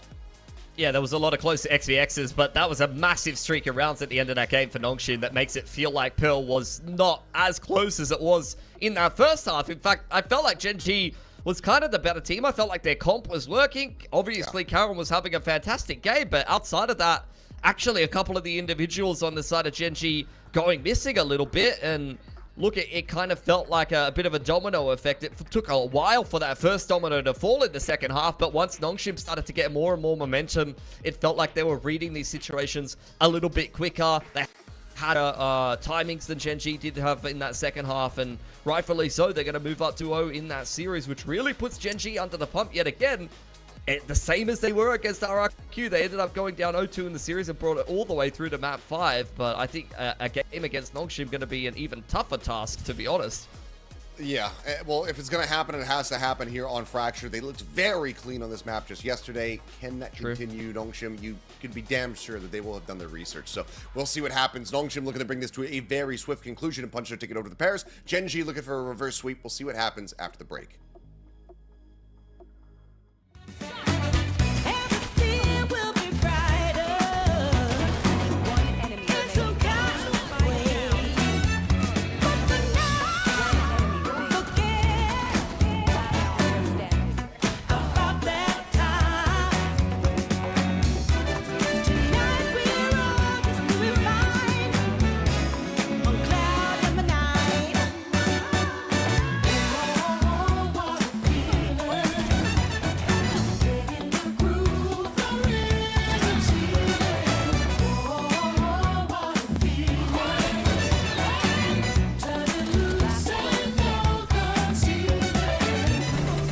I think you can feel it. That this is a magical moment. And not every moment can be precious like this. So come on.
We are back, and NONGSHIM are well in the lead. A 2-0 start for them. They're now at match point. Fracture is all that separates them and Paris. So Gen.G once again are in a position where they need to try to pull off a reverse sweep. Yeah, I mean, they were able to make it through the large part of a reverse sweep, to be fair, against RRQ just earlier on in this qualifier, but couldn't quite get it done on the 5th and final map. So it's not like they haven't been in this position before. And Fracture was pretty good against T1 for them, so look, I don't think NONGSHIM is going to be as kind of absent on Fracture as T1 was. I think that they know their way around Fracture, even if they have kind of more recently pivoted their comp. What I will say, though, is that since they moved away from Breach Teo and onto this double duelist comp that they've been playing so far in this EWC qualifier, they did actually lose to Team Secret and had a pretty woeful defensive side, so maybe Fracture not going to be the best of maps for NONGSHIM either, unless they've kind of shored up some of those issues that they've kind of run into in this earlier on in this qualifier. It could very well be the case. And I mean, you know, credit where it's due. Secret have kind of shown to us, you know, even in Pacific, that they have a pretty solid read on this map. You think back to the start of the stage, KRX, sure. They got played, you know, pretty tight into an overtime where Secret just barely fell short on that mark. So, you know, they are a team to be respected on that map, but take a look at what we're getting, and yeah, okay, I didn't think so. Dami will just flip over to the Neon, was flashing the jet for a brief little second, and on this map of all places, it'd be a really weird one for him to suddenly decide to go back to his jet roots. He's done that a couple of times this qualifier. I think he's hovered jet almost every map and then gone Neon right at the last second. So he's always teasing us. What I will say, though, is you're already seeing a change there. Francis going back to the Breach that he was playing paired with the Teo previously, but this time it's just going to be the solo Breach instead of the Sky. So I'll take a quick look at the roles that you had previously for NONGSHIM. Yes, this was Francis actually on the Neon when they played against Secret earlier on in this qualifier. Yeah. And now they're continuing to standardize these roles. Ivy also off of the Cypher and onto Killjoy. So a couple of change-ups here, not only in role, but also in terms of what the choice will be in terms of the agent for that player. Sky going onto Breach, and then you've got move away from Cypher on towards the Killjoy for Ivy. Gen.G not changing up too much. We just saw them pilot this comp to a very, very one-sided dominant win over T1 just yesterday, so I know that they're kind of feeling themselves on this map in particular, and I think even if the first two maps didn't go well for Gen.G and they weren't able to get it across the line, they know that they were at least competitive in the majority of those halves, and they know that NONGSHIM is having problems on this map right now, and they're playing it quite well, so I think even if they don't win this best of 5 and maybe they don't put together a close reverse sweep, this would be the map that I would feel confident as Gen.G that I can pick up against NONGSHIM unless they kind of shored up some of those weaknesses we've seen with this comp change. Yeah, I do agree. We'll have to see, though. Texture, of course, going to be back over onto that Phoenix. Showed it yesterday versus T1 to fantastic effect. Let's see, though, as we go in for another pistol. NONGSHIM in the lead in that regard. Ready to be tied up, now that I think about it, but Texture, well, he's going to be able to find two, start things off and slide in, makes for an easy kill, as Exos had already suffered an immense amount of damage, so there you have it, this full Sheriff purchase. Not going to be holding any water for NONGSHIM, as Ivy is, in the blink of an eye, the last one standing. Yeah. Can't afford to give him too many opportunities, though, as he creeps up here on Canteen side. Zinx has got a pretty deep position over there on Gen, and this is exactly what I'm talking about. Zinx rapping on him. Ivy's already ready for it. He's reading this 1v4 extremely well, but all it takes is one shot missed, and Zinx will punish Gen.G. An early start. Good pistol for them, denying that B-long aggression. And it's very considerate for these teams as well, knowing that we have to play a whole way through a best of 5. Sometimes it's good to just hit the fast forward button on some of these rounds, and even the half-time breaks at times. That is very true. Let's see, it looks like a little bit of an investment going to be made. Some bandits, some sheriffs being considered from NONGSHIM. RB. Right here. Like he's going to be holding on to this Marshall. So right we'll here. be going for the same play by the looks of it. So there's this triple peek on the main. Try to be assisted by this flash or the fault line. Will be the latter. Slide in over to the side. Dami gets himself towards the underpass to try to stay safe. Paint shells will create a little bit of spacing here for them. As he's lucky to be alive on that check, but as he swings back out, Ash will be able to take his head off, and the cleanup looks good. So there you go. Another round going to be going the way of Gen.G pretty damn quickly here, as Ash wants the orb for himself, but Texture says, that's mine. Oh no, he's got the ult. Never mind. You can just give this to whoever you want. Yeah, take your pick. Ivy over here on top side with the Sheriff in hand. See if he can work himself closer towards a lockdown. Zig's got it? Okay. Yeah, so he's got the orb, he'll get the plant, so they want to be able to get that lockdown online as quickly as possible as well. So Gen.G making sure that they're taking every single measure possible to get themselves these key advantages, because, yeah, there you go. He's going to be 4 charges away as he crests past the halfway point. Thinks slow, walking out. Okay, will get found.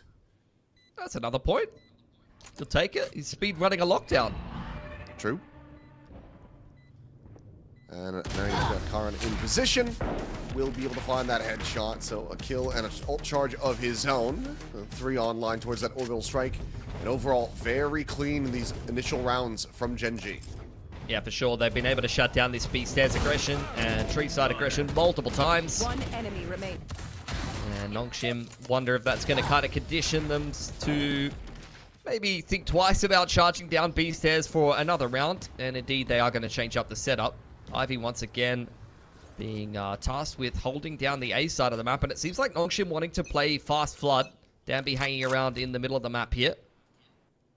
And a slower one for Gen.G. Much more spread approach with a lot of players committed to topsiders. A-Main gets tickled a little bit. Lakia applying pressure with the Prowlers, hand in hand with Zinx. But after that initial exchange and feeling like they've caused enough pressure, which draws a rotation over from NONGSHIM to re-clear A-Main, they're going to start making their way back towards Tree. I'm probably going to get a decent read of this somewhat soon. Granted, I mean, Zinx gets himself tucked away pretty deep into main, and I'm not sure if this is going to go red.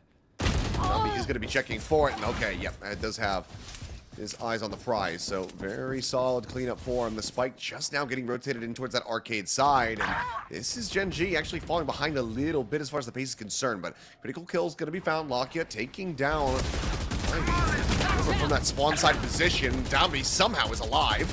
Not sure how he survived there. Either way, sneaks back over towards Gen. Wants to try to maybe push as that fast lane will fall. Scale. Okay, Scale up going to be coming through. Karan going to be taken down there on the site. Unable to get the plant in play, and Texture's going to be caught with util in hand. Ash now with everything to do, but not a lot of HP to try to make it happen. Blaze wall to fall. Downby there in the open. Will find himself a third, and that's going to be a bonus conversion denied. NONGSHIM REDFORCE get themselves on the board. Go, go, go. Yeah, not too bad. Re-clear over towards A-Main goes quite well for NONGSHIM. I mean, Gen.G should be reasonably sure that you're going to continue to get this kind of fluid approach from NONGSHIM.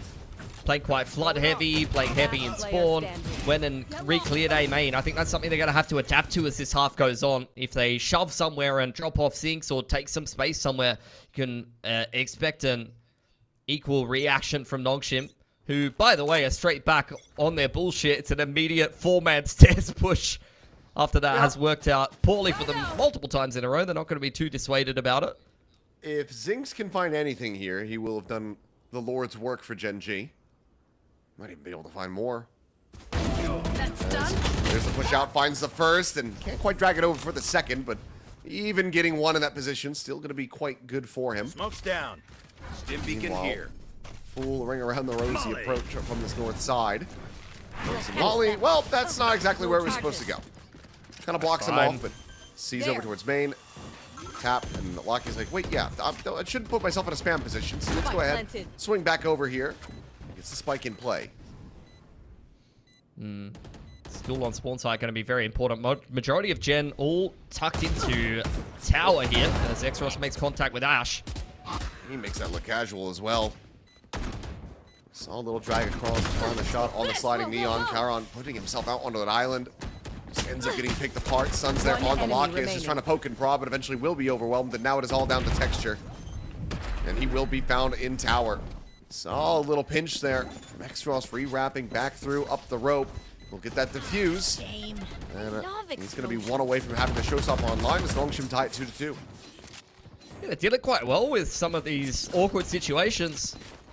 Consistently finding Zinx all on an island by himself, and even with Gen.G kind of making the right moves to be able to get themselves into post plants, they're not being super convincing at closing out those positions. 2 rounds in a row found by NONGSHIM. Now breaking the economy of Gen.G back down onto the Sheriffs. Lockdown is in play for Zinx as they've been prioritizing those orbs as we discussed earlier. NONGSHIM need to make their way through a clean round. I mean, these Gen.G Sheriffs have been deadly so far in this series. Oh, Lakia. He just gave up. I think he thought he was on the rope. He got bogged on the rope. He couldn't see where he was going. Jumps into the corner of the wall. Ends up getting stopped and dead in his tracks. Unfortunate.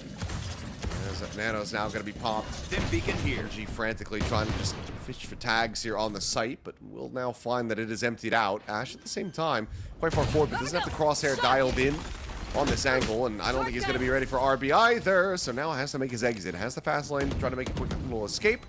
Does manage to stay alive for the moment. Whether or not he's going to be able to find impact in the round is a completely different question. Just sets up the blaze wall. As Zinx is trying to find a timing, pushing forward into the spawn. It does end up just getting cleaned up very quickly. One enemy Smoke remaining. down, push forward. Texture going to be good for 1. Aaron with 2. And Showstopper will get ripped here, but not going to be necessary. Domby's just able to go ahead and find that kill. X-Ross is contemplating, well, you know. Will this kill you? No, it won't. Yeah, but how much HP did Domby have? Was he on 150 there? Because if he's broken Domby's armor, that's, you know, I think that's he had taken damage. He had taken damage. That's fine. That's fine. You got to shoot the rocket if you got it. Yeah, it hit a target, so it's not a Rosa. Okay, that's how we're defining that now. Fair enough.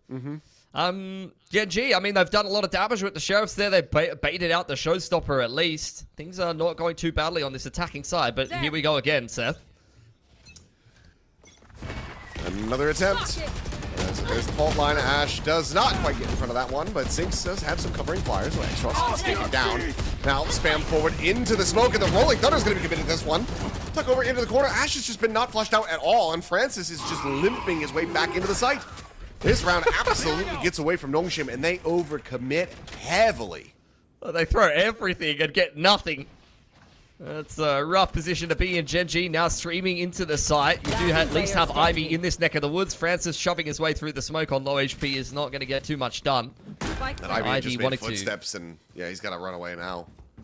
Yeah, if he even gets a kill here, though, he will have the lockdown coming into the next round.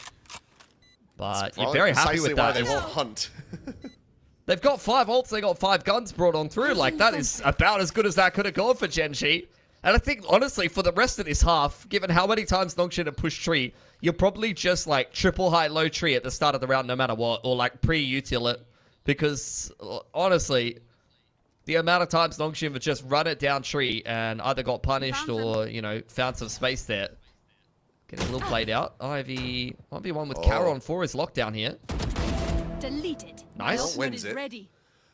Wins it, keeps the gun. At least for now, Tech's just watching towards that drop position, but Ivy will just cheat back over to Dish, so we'll be able to keep his weapon in hand. So 3-3, Gen.G. They tie it up, but that is a big round win to be found. And I mean, it's just amazing that nothing goes NONGSHIM's way in this initial crunch attempt. Yeah. That's what happens, though, when you're playing against a comp with such great reactive utility. Like, Fade, Neon, even the Phoenix to some extent are so good whenever you pressure somewhere. It's just like having one of those buttons that you can hit that just kind of denies some area of the map. Again, you're seeing Gen.G starting out heavy towards tree. Here it is. And this is what I'm talking about. You just relay bolt that every time. No matter what. Make sure that NONGSHIM aren't running downstairs at you, which this time they're not. And I think they're going to set up Zinx here for the lockdown. There. Have this in play, and of course there's no orbital strike available from RB to just clear this one out. Still going to be a little bit slower to start scaling forward. Dobby considering going for that greedy peak. He's going to end up getting detained over towards Arcade. Keeps him tucked around the corner though, but Texture, he will find him. Not dissuaded, not stopped by that fault line. He peeked out a little bit wider. Would have been able to find X-Frost as well to boot, but instead, we'll just stay dialed in on bench. Sees the leg, gets the dink into the spray down. Double headshot from Texture to take down Ivy. Francis, however, is going to be fighting back in a big way. Comes up with 3 kills, but now is down to 18 health, and it would have to be an ace clutch.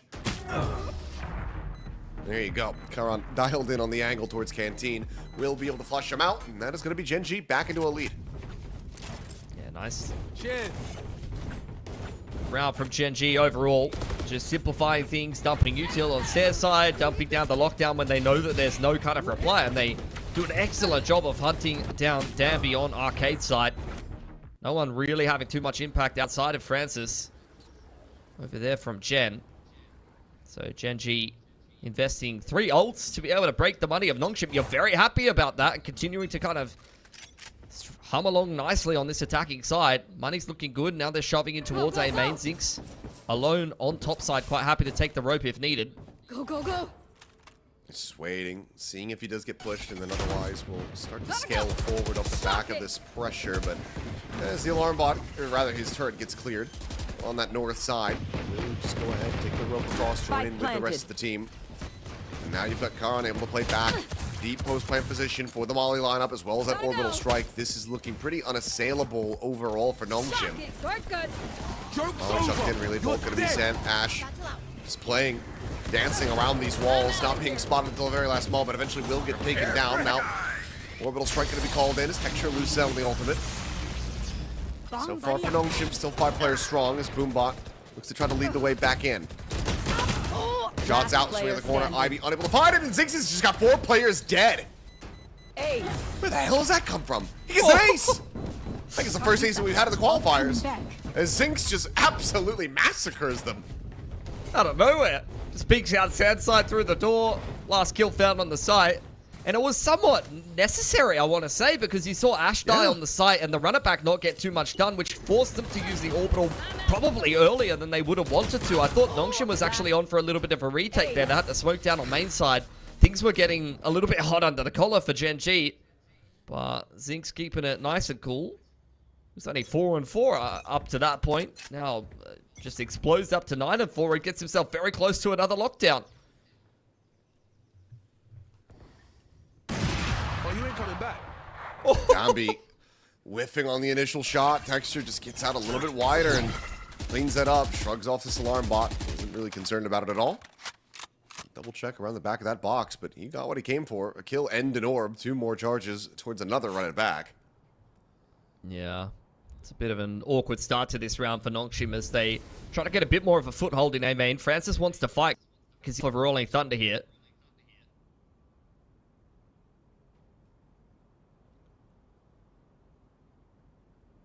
He's had some big performances. Can he have another one? As Ash going to be the one that tried to lead the charge, but no, it's just Lakia actually taking the fights early. Quick forward check. Meanwhile, curveball right there into the face of X-Ross. Calron will collect it, and Texture is starting to have a little bit of fun. I think he might be a bit pissed off at how those first 2 maps had gone. Let's him know it, and that's again Ivy just to try to hold on to his gun, lurk over on the other side of the map. Meanwhile, Texture is on the prowl. 30 seconds left. Orb grab, plant, another lockdown, fast-tracked off the back of the ace for Zinx. Lovely. Spike planted. Ivy here. Recalling my Texture's done a actually pretty good job dodging his turret. Might be able to creep up on him and tower side. I think Ivy's just dead here. Should be. Yep, there's the elbow spot. And he's just going to be none the wiser. Texture, no. does he actually try to knife him? Oh, Texture! Yeah, Destroyed. yeah, oh my god. He is...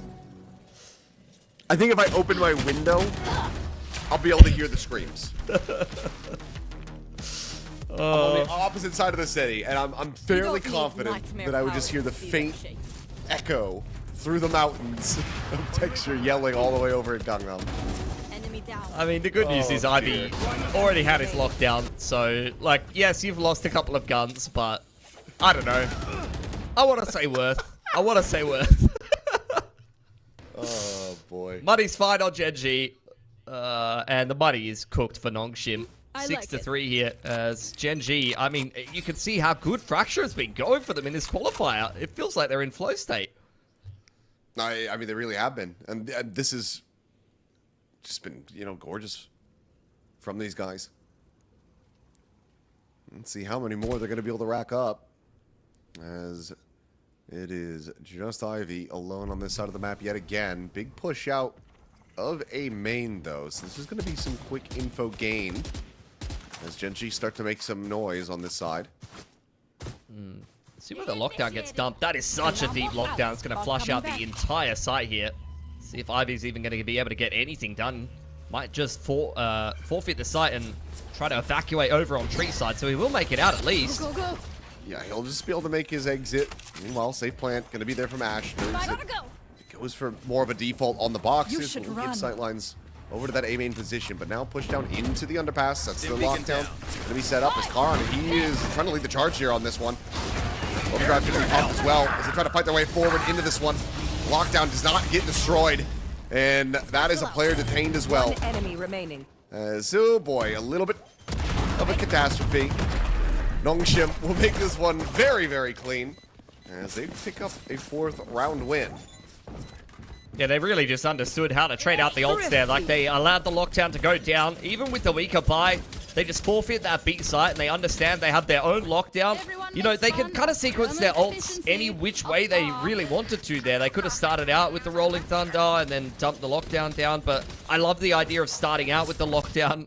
Get a replay of some target practice. Interesting. And then flashing Gen.G out of the site, and if they want, they can follow up with the Rolling Thunder on top side. So that was beautiful for NONGSHIM.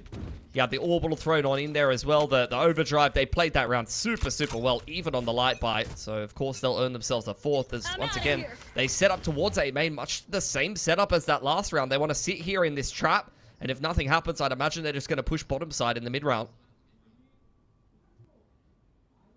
I mean, if Extros here is anything, likely going to be a full send. You put the breach right here alongside you. The boom bot to start. Yep, there you go. That's more than enough. So Showstopper going to be invested. Actually, just cannot get away from it. Meanwhile, the sweep out comes through. Spike down. And it's going to be Attacker NONGSHIM spawn. profiting from it. The spike One now enemy stranded on remaining. the south side. Lakia going to be noted over at drop. And that suddenly just leaves Zinx all to his own devices.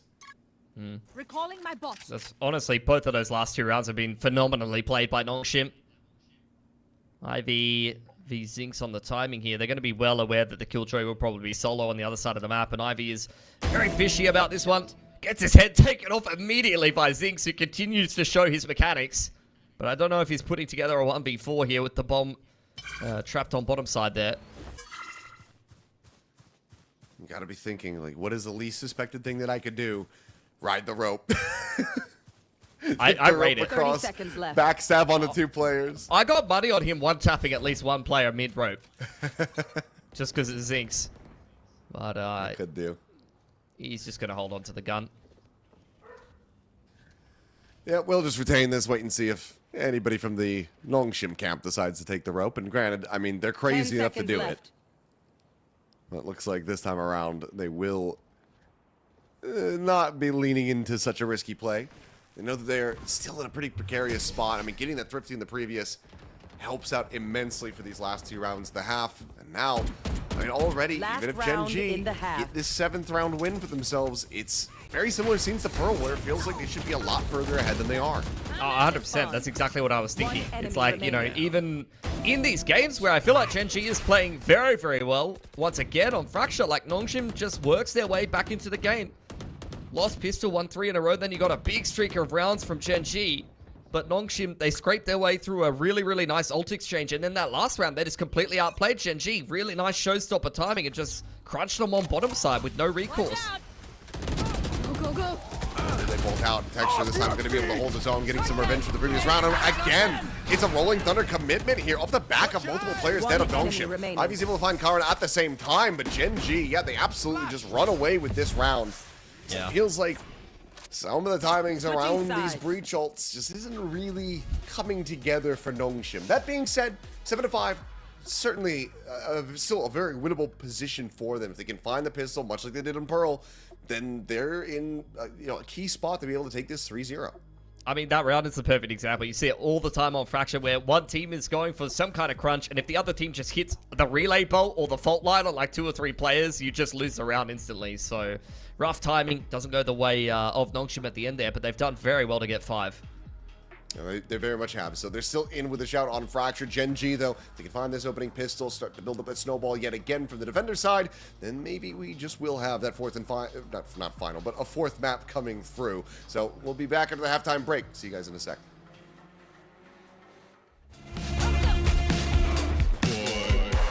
One enemy remaining.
All right, we are back and going into the second half here on map number 3. Fracture for now. Gen.G out into a 2-round lead, but NONGSHIM applying this pistol. They could absolutely turn their fortunes around, much like we saw from them on Pearl.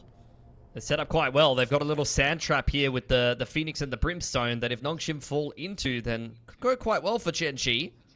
Lucky has cleared out topside in drop. Neon's ready on the rotation as well. Shots. How early Molly going to be lobbed in there from Texture, slowing down the rest of the players and being able to flip into the cypher. So now it's just going to be the duelist widely isolated here. As Zombie is still able to fight back for a little bit more, but Ash is able to find a second kill. Spams out. And Francis quickly having to pivot away from here. Work his way back over to B, but that space is being filled as Zinx regains some control and has eyes on this cross past Canteen. He's very low, though. If Ivy just hits one bullet, he's dead. Got one. There it is. And he will. That took the second attempt, but gets it all the same. Now into a 2v2. Push forward, and Ivy is looking to just take this into his own hands. Won't be able to find that third and final, but it will be Francis to gun down Texture. And here we go again. Pistol in the second half goes over to NONGSHIM REDFORCE, and all of a sudden, they're one away from tying it up. Yeah, despite the fact that the flood timing was pretty good. They traded favorably there. Zinx makes it onto Canteen line on a decent timing, but just doesn't hit the shots that were needed. And then that snowball of allowing 2 NONGSHIM players into the site. Long-range duels being taken with the Sheriffs is enough to win that pistol, despite it not having a favorable start. Gen.G with much the same setup to start this round off, but not really much brought into this round. Right there. Yeah, just some spam from X-Ross. Widely nothing found, though, is Lakia and Karan going to go on this very aggressive push up to the other side of the smoke. Texture making some noise, takes that roof back up, and the players will make their exits, sliding back through the door just as that sky smoke dissipates. Downby is not ready for this. Trying to check the cubby over on that orb side, but does end up getting taken down. Weapon, of course, not going to be recoverable from this position. And they're still suspicious about this. The paint shell actually gets brought out as well. Yeah. Honestly, leaving the door open gets you kills a ridiculous amount of the time. They just assumed the door was already closed when Texture left the site, so Karen gets a freebie there. Right there. Flash out. Flash peek. As Francis and X-Ross, I mean, can't really continue to play from this position, you would think. And yes, they will start to go on the pivot. Lakia is right on the rope. Lakia's right on the rope. He has no idea. 30 seconds left. He's intercepted. He's looking for a gun. There isn't one. It's just a Marshall. Still waiting. But at the same time, X-Ross gets taken down, and oh my god, Lakia may have just won them this round to pull off the eco. That Molly didn't make it up and over the top. It's hard to kind of tell exactly where it is. Meanwhile, pressure from behind going to be applied by Zinx. Swing out. Karan should lose his life. No, he's got that Bulldog in hand. He's able to find one, but Ivy's looking to rescue it, and he quickly draws down with the Sheriff. Gets himself a third, but the round is already over. The distraction, the forward fight, it buys them enough time, and good lord, Gen.G will maintain the lead. They will trade back a round win. And it's all widely off the back of this. Lakia doing things as only Lakia can. Oh, that's got to be in the binder somewhere. Like, honestly, the Lakia of Valorant, incredible play. Just nothing to lose with a classic. Makes the most brain-dead of plays straight across the road. Hoping for minimal expectation, maximum impact. Yeah, recall what Lakia became famous for. It was just drop down that bold play to just leap out of heaven on Ascent A. And he killed 2 people back in the olden days of Newsern at Masters Reykjavik. That's pretty much the Fracture equivalent of it. Meanwhile, Ash is going to be able to find 2 Lakia, gets himself another RP on alert, will be able to intercept Zinx, but this round is all Gen.G all day long. Ivy's going to try for it a little bit more. Does manage to slow down Texture a bit, but pick up on the weapon. Ash has a decent timing, slides in, gets himself a 3K overdrive now online, and Gen.G up 9-6. Courtesy of winning themselves that eco, they're now on a little bit of a roll here. Start to get some ult cycled in. Ash, nice little multi-frag from himself on the Phoenix. It was a messy exchange. Number of players from NONGSHIM do actually make it onto the site. But not enough impact found. As the buy coming through here, Francis has to go back down to a Stinger to be able to afford enough utility to help out the rest of the boys.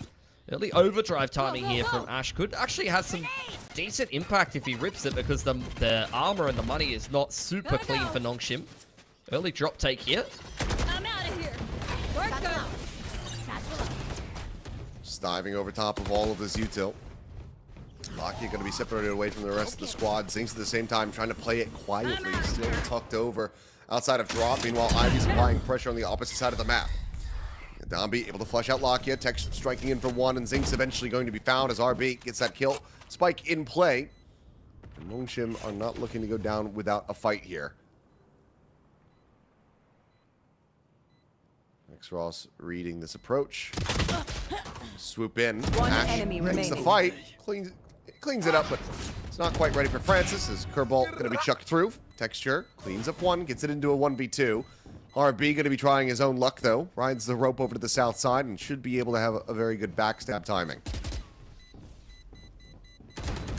If even necessary. One enemy remaining. Have you play with him. Look, you'll take it. Molly to the corpse. Yeah, decent damage. Give him a Viking funeral. RB never needed to get involved. Wouldn't have minded to get involved, because one more kill would have given him the orbital there, but he'll take it. As NONGSHIM scraped together a round win, it's tentative, especially given the fact they're in a 4-on-2. Ash and Texture actually get quite a lot of damage. I mean, Texture really doing the majority of the work there. I thought they would have had good enough money to reinvest here, but given that Ash still has the overdrive, you've got to run it back, and let's be honest, we've been talking about Gen.G Sheriffs all night. This is not a round that NONGSHIM can take for granted, and they might even invest the lockdown just to try to safeguard their own finances here. Bomb buddy out. Well, they're gambling correctly. See that early alarm bot place, and should have a pretty decent idea that this is going to be Zinx operating alone. Meanwhile, Initiated. that deep flank going to be coming through. As even with the arcade access, still opting to go for this underpass placement of the lockdown. Take this. Go. Navi's going to be found. Relay bolt's going to be exchanged. He will get stunned. Tries to clear the corner. Does manage to do so. Lockdown will be waited out. Grenade. Gen.G going to try to get themselves forward into the site. King Shell going to be lobbed in to no avail. Face Lockheed your just rushes fear. up into the smoke barrel. Stuffs RB with a right-click classic. Gets that kill. Zinx finds one, and you're talking about it, Pilsky. Here it is on display. Charon able to find Ivy. The spike never got planted. It's going to Last quickly be player pivoted standing. across towards the A site, but Spike no, down, Charon B. is just able to snipe him down. Worked his way into the underpass, caught a glimpse, catches that kill. And now it is all on X-Ross, who has been sussed out. One off of paint shells, the two off a showstopper here. They need to make sure not to give him too many opportunities. 30 seconds left.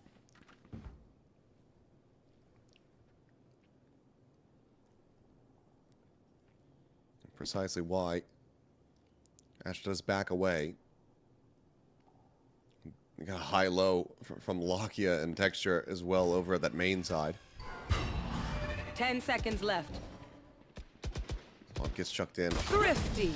Ash, ooh, quick peek and the shot, and that's going to be a thrifty locked up for Gen.G as they reach double digits. You're just pissed, honestly, at this point as NONGSHIM. It's been ecoed twice in this game, despite the fact that it feels like, you know, you're starting to get off on the right path. That's another luckier moment. He just runs into the smoke and right-clicks RB in the head, and then drops the Nightfall across the majority of the site. And with NONGSHIM all deafened and kind of decayed up, it makes for easy pickings for the pistols to come straight back in there and have a lot of impact. Ash rips the overdrive, and that was the end of things. Good bottom side flank timing from Gen.G. Did everything they really needed to do in that round. And for NONGSHIM now, you could tell they're just a little bit tilted. Not much cash to be brought into this one. Ivy's considering glass cannoning a Vandal. And look, that you do get the timeout here from Francis. He's been calling a handful of these timeouts, actually. Choosing himself as the IGL when he wants to have a little bit of a discussion and have a chat to the coaches. But I just don't know if it really matters at this point, to be honest, Seth. Like, you can't get ecoed twice and a half like this and just continue to give Gen.G so much momentum and still have a decent chance of winning, unfortunately. It does feel like this is slated already for that fourth map. Let's see, though. Some thrifty magic of their own would do wonders for NONGSHIM. They've got some critical ultimates if they could get into a decent position. Problem is, they've been sending out these ultimates when they're heavily disadvantaged. Yeah. I'm out of here. Again, drop take. Danby with the Bucky in hand. Trusty as ever. It's a full retake setup on this A side. Look at the top side movement for Gen.G. They're on the warpath, man. Yeah, they really are. It's just, I mean, similar scenes to what we saw in that previous round. Just inverted the opposite side of the map. Quick chase going to be coming in. RB having the tuck here at drop. Running back is going to be coming through. Texture wanting to get in, get some eliminations while he still has this ult rolling, and he will be able to find it. RB is going to be taken down. That's a spike now stranded on the site. Xross not be able to find some kills though. Snapback, I should say. Xross unable to line up that sheriff shot. Zinx wins it out. Now we go into a 2v3. The Rolling Thunder from this position. That's where it could find critical value. This plant will get committed to. Plays well set up. Texture going to be spotted on the drop, as is Karan. Know that Ivy set here at top site. The Rolling Thunder now going to be coming in. Pushes Texture up into the air. Is trying to find that elimination. Is going to be the turret actually to finish it off. And Ivy, there you go. Locks up a Thrifty in reply. 3 big kills from him. Timmy, the turret gets involved. He plays beautifully off the Rolling Thunder that finally connects for Francis. That was the hidden 6-man for NONGSHIM after the timeout. Got the coaching staff bringing the turret into the fold. You absolutely love to see it. And Gen.G walk away empty-handed after a massive topside rush into Dish. They throw a Rolling Thunder, an Orbital. Like, how many ults did they throw into that round? Against Pistols and not manage to win it. That is going to be crushing. Blinding. I'm out of here. We're good. Straight back into the action as Dombey going to be stunned up. The showstopper, however, peels back the pressure. Ash eliminated, and Dombey now forward with the overdrive as Lakia has a paint shell at his back and Francis in his face. Quick eliminations found, 2 kills, the advantage, and now the pivot back over to this A site where already Ivy poking and prodding, putting this pressure down, and Zinx cannot escape. Fault line is perfectly called in. They get the stun. It's a fast rotation for Karan, but okay, does manage to confirm the kill after all. Spike That's planted. fine. But a full 2v5 convert doesn't look like it's going to be possible. No, definitely not. And NONGSHIM, again, have just flipped this game on its head. Even in a thrifty round, they managed to cause a little bit of an upset in the round previous and draw out a lot of ults from Gen.G and then just follow up very nicely with a immediate gun round afterwards. Just starting to chip away at the money of Gen.G. It's crazy that NONGSHIM keep giving themselves lifelines to win these games. Like, you see great rounds out of Gen.G. You see unreasonable plays where they're winning rounds with sheriffs or individual players are making massive plays. But NONGSHIM are very still looking like they're going to 3-0 this series. It's kind of crazy. Karan holding his own, getting another charge, retaining that weapon, but NONGSHIM once again 1 round away from tying things up. They've got the orbital strike online, and this time it's Solo's turn to go ahead and call the timeout. See if he can get some involvement from the turret on his side of things. Oh, for sure. Getting the turret pep talks. You know, you talk about the chair slap meta, which is not really as much of a thing in Valorant because we park the coach in, you know, a room 30 meters down the hall sometimes. But look, the turret slap meta is what I want to be seeing. You need to get that turret nice and pumped up. I don't know what Gen.G are going to be able to put together here, though. They do have a decent money to be putting buys together, but no ults other than Zinx are really anywhere in sight. RB has got an orbital to kind of simplify one of these site takes or maybe try to lock down one of these post plants. See if NONGSHIM start to recover to, respond to some of this topside pressure. I feel like a lot of the time Gen.G have been often playing full retake on one side with Zinx there, and then the rest of the team just kind of charging forward on the other side or playing a big heavy trap setup. And I think NONGSHIM are reading that and responding to it very well. Ivy swapping over to the Killjoy has very consistently been able to find impact on the lurks and giving them contingency plans to kind of pivot back to. And the rest of NONGSHIM just continue to play their way into excellent positions on this attacking side. It's been great to watch. See if they play around again what looks to be somewhat of an A-trap from Gen.G prepped after this timeout. And mind you, I mean, I could be mistaken on this, and I'll have to look back after the broadcast, but I think that NONGSHIM's been doing this, and they're persevering and getting it this close, where RB has not gotten a kill this half. I'm pretty sure he ended the previous half with 5 kills, and he's still at 5. Push it to the corner. Stun is there, though. Downbeat, however, going to be the one paying the iron price. Karan comes up with 2, but it's RB and Ivy. Okay, he heard me talking. Manages to get himself another. So he's chucked in. Ivy going to be decayed down briefly, but he'll regain his HP and Open up the into sky. a 2v2, and the orbital strike will force them back. Lakia just spamming, praying that he finds anything. Ends up coming up Last empty-handed player as standing. RB Placing swamp taking grenade. the fight towards rope. Will end up losing his life, and now it is all down to Ivy to try to clutch this. One off the lockdown.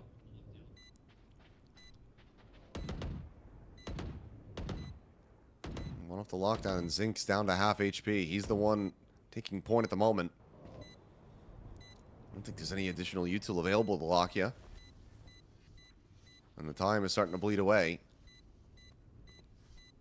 The Bomb face in. grenade out. Ivy going to be offset for now. Nana looks to buy him some time. Lakia tanking the majority of this. Ivy now rushing forward. Trying to just hound this one down. The defuse, however, to be stuck. And with a second and a half to spare, Zinx will keep Lakia covered. And Gen.G not going to allow for NONGSHIM to tie things up. Yeah, really good spacing. Both Lakia and Zinx playing well off of each other and buying enough time, recognizing exactly where Ivy's playing that 1v2 from. Narrowing down the options. RB trying to make a big play, sneak across to Dish, and if he made it there undiscovered, he probably would have just won the round outright for NONGSHIM, but after a messy exchange in A main and a successful Last player 2v2, standing. Gen.G pushed themselves once again with their nose out in front.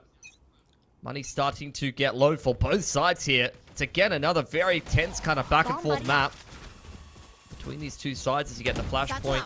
And the boom bot as Xross just shoves himself straight into tower off the back of Francis's util. But if this is anything but a commitment from NONGSHIM. Oh, they can just leave him in that position. And Gen.G, it's far too risky for them to try to go check that arcade side of things, so we'll just press forward, get Zinx slotted here on the site, but that's going to be the spike, just counter-rotating back across that south side at the same time. Double push up into Hall's going to be coming in, slide onto the corner. Dami's going to be able to find the one, but Ash quickly trades it back. Lakia dead. Smoke's now considered for a brief little moment, but it seems like NONGSHIM once again want to lean back in.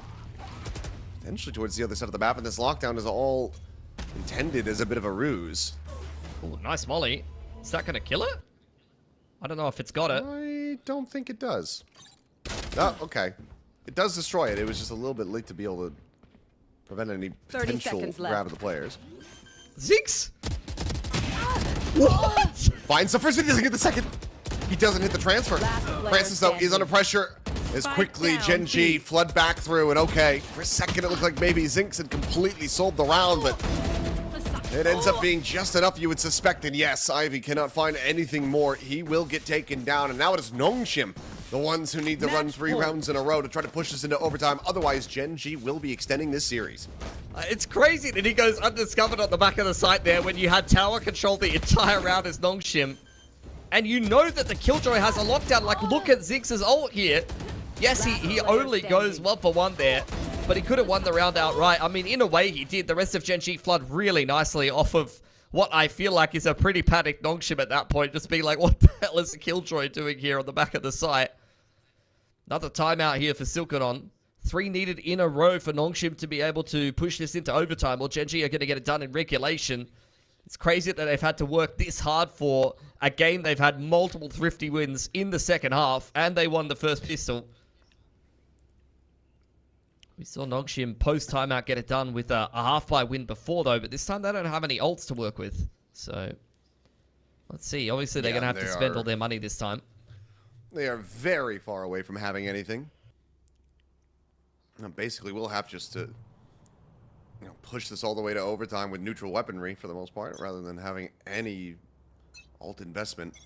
Yeah, Gen.G have got run it back and the lockdown, and even if they don't get it done this round, like you could see the ult pipeline is well and truly in the works here. NONGSHIM once again going to set up for somewhat of an A fight. They do have a run it back that can be invested here by Texture should he wish to fight NONGSHIM head on. Looks like they're very quickly going to be running in his direction. Really both going to be locked in. Zink's going to get stunned up. Exos able to find a texture on the peak. Is able to find one before getting taken down, but the kills still very much go the way of Gen.G. Guardian recovered. Ivy, however, widely going unscouted until that very last moment. They lose track of him for a brief little split second, but Ash slides back into Sands, cleans up that kill, and now it is 13-9 to Gen.G. Fracture continuing to be a very strong map for them. They push us at least to a map 4. Yeah, I mean, I'm wondering if they're going to try to do a little bit of a reverse sweep attempt yet again here as they head through the rest of this map pool. Really good run of form on that first map on the attacking side, despite digging themselves a hole. I felt like Pearl, NONGSHIM very much won it out in the second half, and here, bit of a quieter map for RB. You do see that sometimes for NONGSHIM, and it doesn't always inhibit them from getting a win, but I think more so than that, I really do think that multiple Thrifties putting NONGSHIM in a poor position, as well as the fact that they've kind of been changing things up on this map for a little while now. I felt like they haven't quite been comfortable with Fracture since it's come back into the pool, and that kind of lined up perfectly with the Yoru going out of the meta. So NONGSHIM still just kind of figuring out what to do on that map in particular, and Gen.G have found themselves into a good kind of run of form on the map, so they'll be able to at least pick that one up, but still not feeling super confident in Gen.G just yet, unless maybe they pick up the next. Yeah, I mean, it's still a very uphill battle for them, but I mean, from what we've seen from both of these teams when it comes down to Breeze, I think that this one could end up being just absolutely crazy. So that's what I'm hoping for. The maps have all been very contentious thus far, maybe in some surprising ways, but regardless, we're going to take a quick little break, and when we come back, we'll get ready to go into that Breeze and see if it's the slobber knocker that we really anticipate.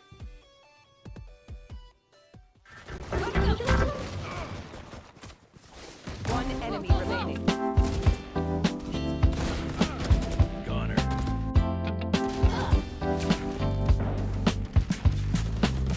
I know this world can get a little Last player standing. Yellow. Everybody's moving so fast. One enemy. That's the way it's supposed to be. There's a better way for you and for me. Everybody's hustling. All the wheels in motion. Where's everybody going? 30. One enemy That remaining. ain't the way to be living life. There's a better way. Starting tonight. Don't rush it, baby. Don't rush it, girl. You got to slow down, baby. Slow down.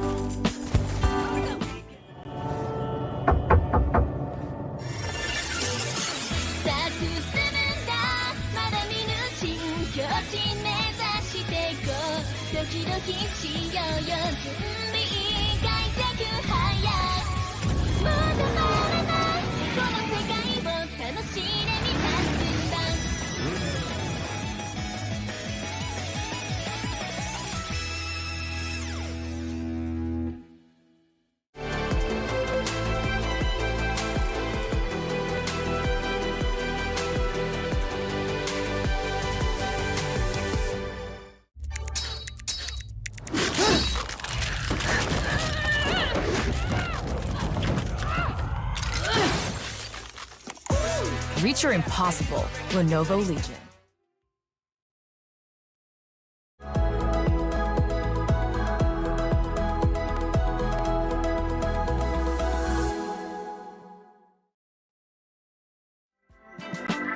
Don't rush it, baby. Don't rush it, girl.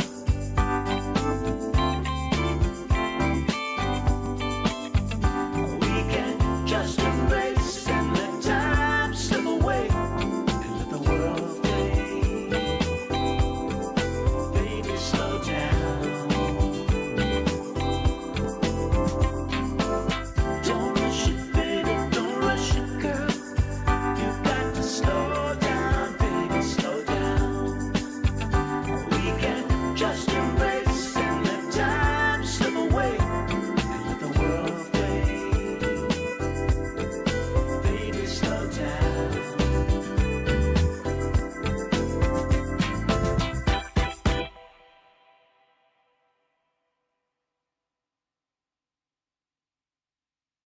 I gotta get out. Got to get out of here. Got to get out. Got to get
me something, please show me something alright.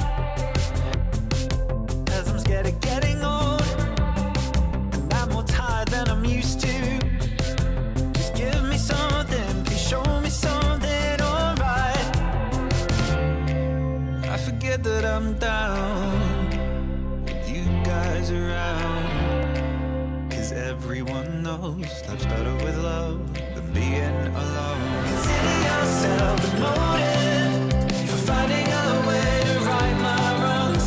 Catch a locomotive or hit the highway and just move on, 'cause it's so fun and no one's upset. We sit on my trunk and watch the sunset. Consider yourself the motive for living my life the way I want.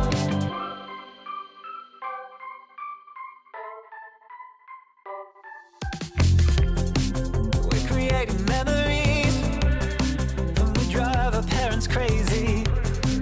We're chasing sunsets, living each day like the last day of our life. And I know this is what we want, 'cause this is just what we do. Free to tell our lies while discovering our truth. I forget that I'm down with you guys around, 'cause everyone knows life's better with love than being alone. Consider yourself.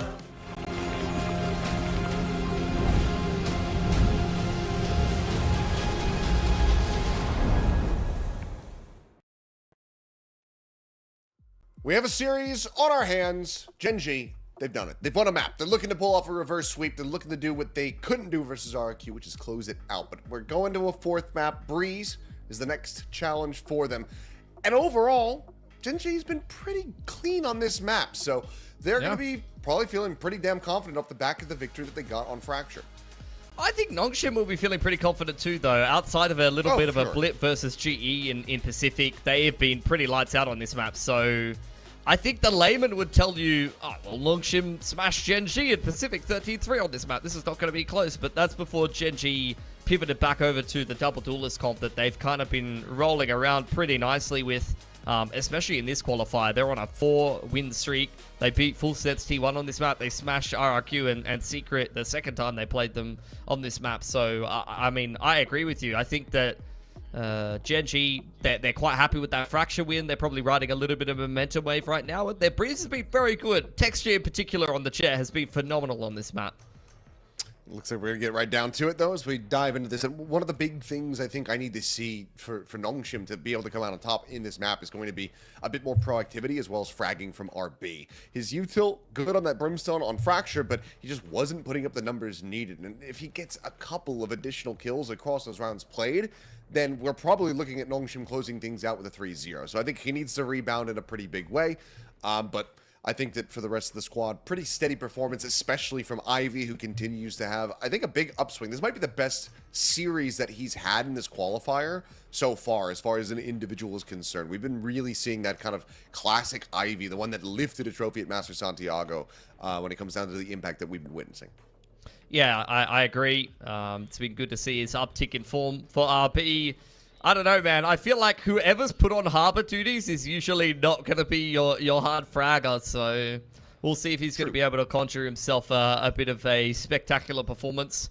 I think the only player I've seen actually have a really good game on harbor on this map is probably Monyet, who is pretty much the most up and down player that we have in all the Pacific. So I don't know if, RB's going to necessarily be lighting the world on fire, but he doesn't necessarily need to.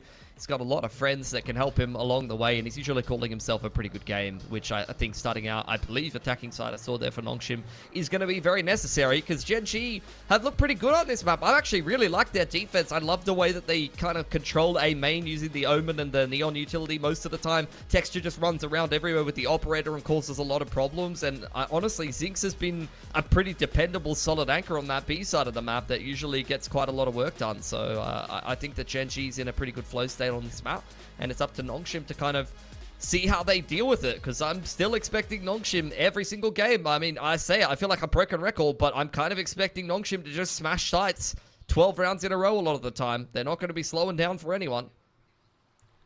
Yeah, I mean, and honestly, as much as we're talking about, like, oh, if this happens, if this player plays a little bit better, if they do this, really what this could come down to, what it probably will come down to, is just whoever figures out how to play an anti-eco will probably win the map.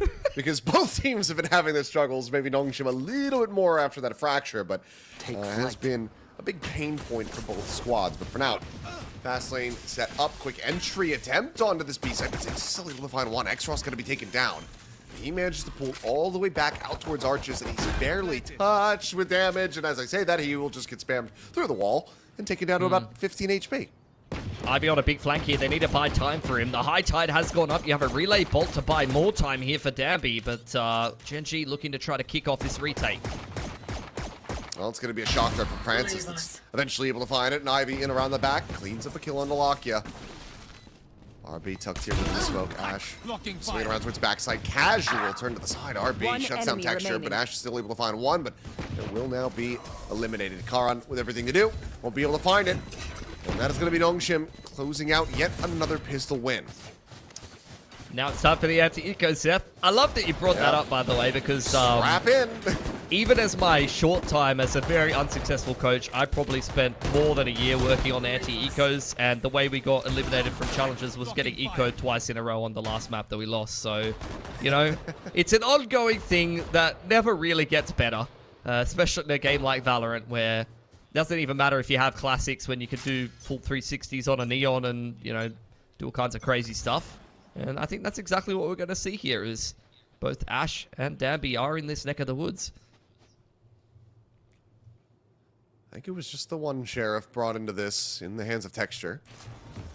Ash, that silent creep across, now tries to up the pace, goes aggressive, and ends up getting taken down. Not much damage going to be found there.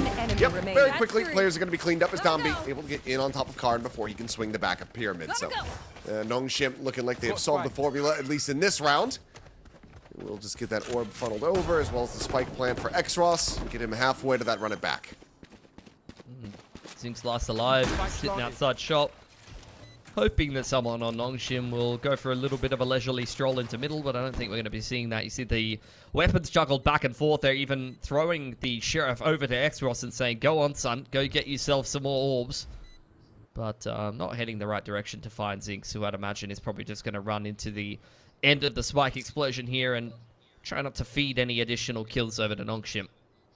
Probably suss it out here. Check over to bridge. Not going to see anything at all, so should give you a pretty decent idea that he's going to be waiting either at mid or in main. And we'll maybe be able to find him from Nest. No, actually doesn't get the vision in time, so Zinx playing a perfect timing to be able to just slot his way forward, but doesn't die to the spike. It's going to be Francis from bridge who actually cleans it up. Oh, unfortunate.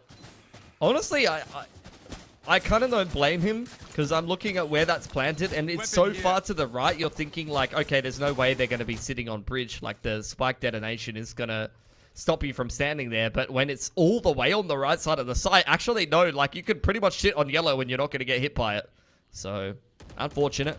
That's a pretty mean-looking bonus, though, for NONGSHIM. 5 rifles brought into this one, and they're already looking like they want to go for that fast mid to A. You got Francis outside of A main, ready to probably ping that dart onto Pyramid or something like that. And a full retake here from Zinx.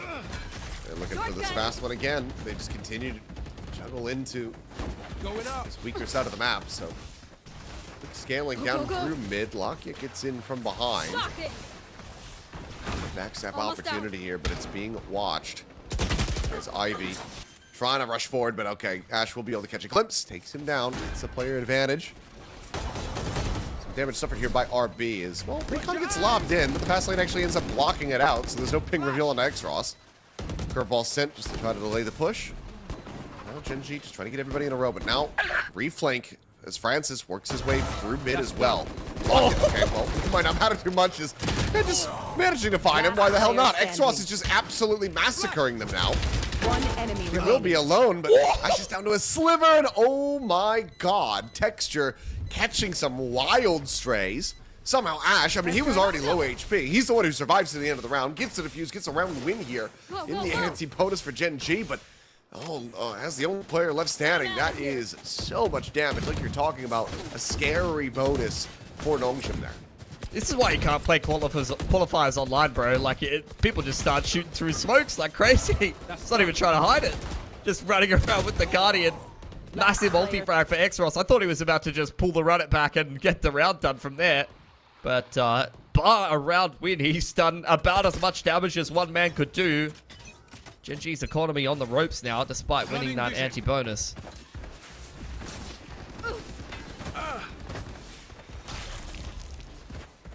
Trying to go for this same approach. Thinks again, has to hold things down, but run it back is going to be sent. X-Ross.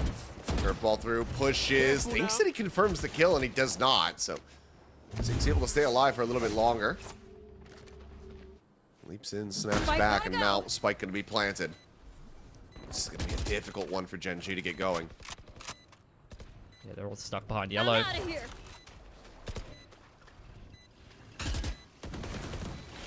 Take this. Go, go, go. Just into the corner. Sun's there onto Ash. Even with that, Judge still gets taken down. Texture's able to find one lock in with one in reply. Another Hunter's Fury going to be baited out. Texture considering trying to chase forward for this one, but it's going to be Karan caught as Francis finishes him off, and the defuse does not get held to half. Texture, okay, well aware of RB's position, is able to find that kill, but it's just out into the open. No way to try to get this defuse going. Francis doesn't even need that recon dart. It's fine. NONGSHIM will move up 3-1. Yeah, that's one of those situations where, unfortunately, the Omen is just nowhere near as good as the Harper at streamlining those retakes. Like, usually you can charge down middle or through the backside of yellow, and you throw this massive high tide up to cut the site in half, and it really kind of simplifies your approach on the retake. But the Omen is nowhere as good as a secondary controller at being able to, you know, basically complete a 5-on-5 retake without much map control or coming in from spawn side. You throw that little dark cover onto the middle of the pyramid, but outside of that, NONGSHIM just has so much space to work with. Makes it incredibly hard to come back in on that retake when the runner back has bought so much space. And look at the conditioning. This is Gen.G now leaning 4 players onto the A side of the map. Zinx again going to be alone. Relay bolt over to the corner. Down we go sliding in. Francis checks the right side, gets the kill on the enemy Viper, and Gen.G scrambling to try to get themselves over to this side of the map. Walls up. RB thrown down the high tide. One off of the Reckoning now, if they even need to use it to deny this retake. Well, overdrive immediately just going to be shut down. Downby has it. Knows the neon movement well. And Karan now has been spotted. Will be able to find one. Stops it from being a flawless, but nothing more. Plant money as well going to be accrued as NONGSHIM continue to just build up a massive bank. And yep, I was wondering if we were going to be seeing it, and I think it makes a hell of a lot of sense. This is another very slow start for Gen.G. I think for NONGSHIM, this timeout changes absolutely nothing. You're probably expecting an op in the next round, so you're probably going to just slam a site as if they weren't going to do that in the first place.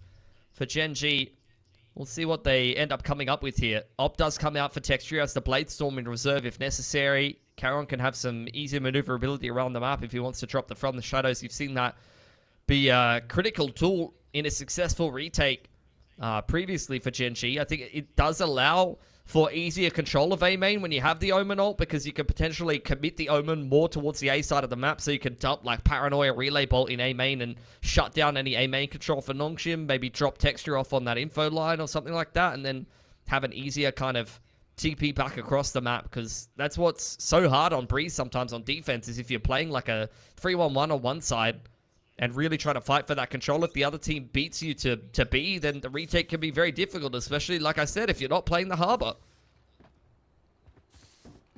Salamat, thanks. Gen.G, can they catch a break? Knives at the ready from Texture. And I just, again, another read here on what the weaker side of the map is going to be from NONGSHIM. Zinx needs a pick here, because Reckoning is going to be really hard to retake into. Gotta go.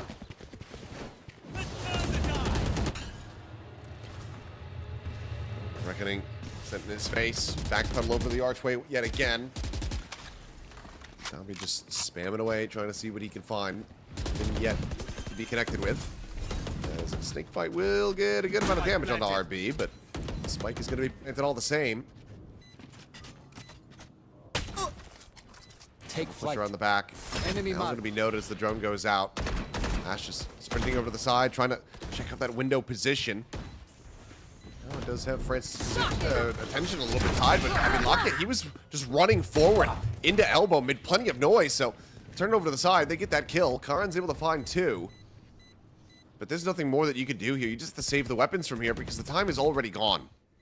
Yeah, again, it's going to take a bit of wind out of your sails. Post-timeout, you just end up in kind of an untenable retake again.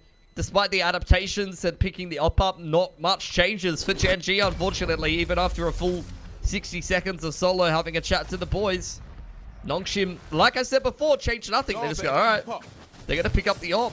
Let's just add that B site and put them into a retake, and they do a really good job. I mean, that oversimplifies things because what NONGSHIM do really well is understand when and where to aggress. They aggress over on spawn side when a double flank is coming in, and then they flip the map really nicely.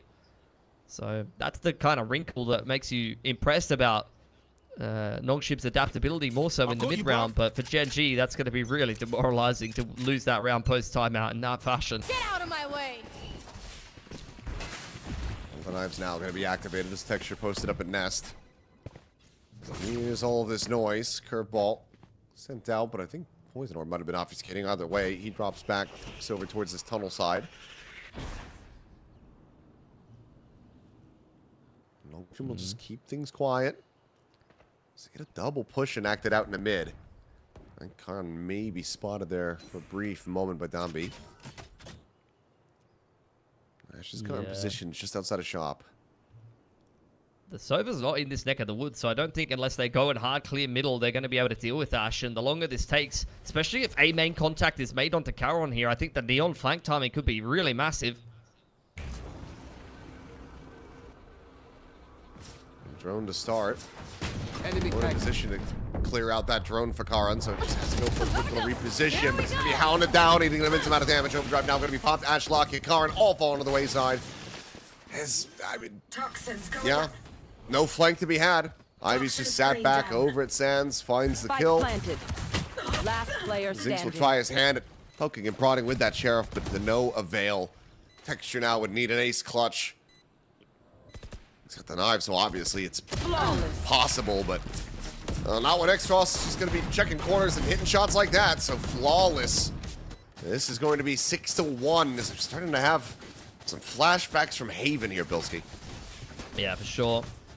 Ivy doing a really good job of keeping those flanks in check. Just kind of lurking around as the lone player in the 1-4. Knows exactly what his job is and delivers on it quite nicely. And after slamming sights a little bit more straightforwardly, it's just going to be the Sova to kind of probably drone through a main here and feel out the setup, while the rest of NONGSHIM, I'd imagine, will probably just pick up the pace straight up through mid doors. See how Gen.G respond to this pressure. Go, go, go! Oh, they're going to go mid to B. That's so nice. Running low. Sprinting forward, texture found, picked apart. Just given no opportunity to do a damn thing. Zinx will be able to regain himself here from that stun. Pushes forward, is able to find the one, but nothing more to be done as RB just held out, wider angle, cleans up the kill. Just rotates around over to safety, back pillar, and now can get the spike planted. And I mean, again, if you're Gen.G, you're in a position where just going for a save feels inevitable. Yeah. Ash is still waiting in the wings over on elbow side, but he's not really being given anything here by NONGSHIM, who just tucked into sight. Francis on an active lurk as well. It's got good timing. Not much to be done. Lucky are just going to try to save his rifle, and this half just continues to get sadder and sadder for Gen.G. At least he's got textures on. If he can even save that. Francis is just reading this so well right now. Neutralized. Holds it for one. Extra's going to be caught without a weapon in hand. Lockett gets himself another RB. Now re-wrapping through that nest position. He may just be able to get the jump on him. He's making plenty of noise.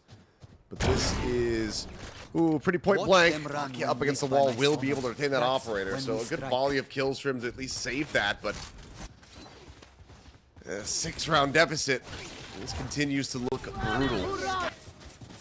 Yeah, the op just isn't having much value. I mean, that's the perfect round, really. The perfect call for NONGSHIM.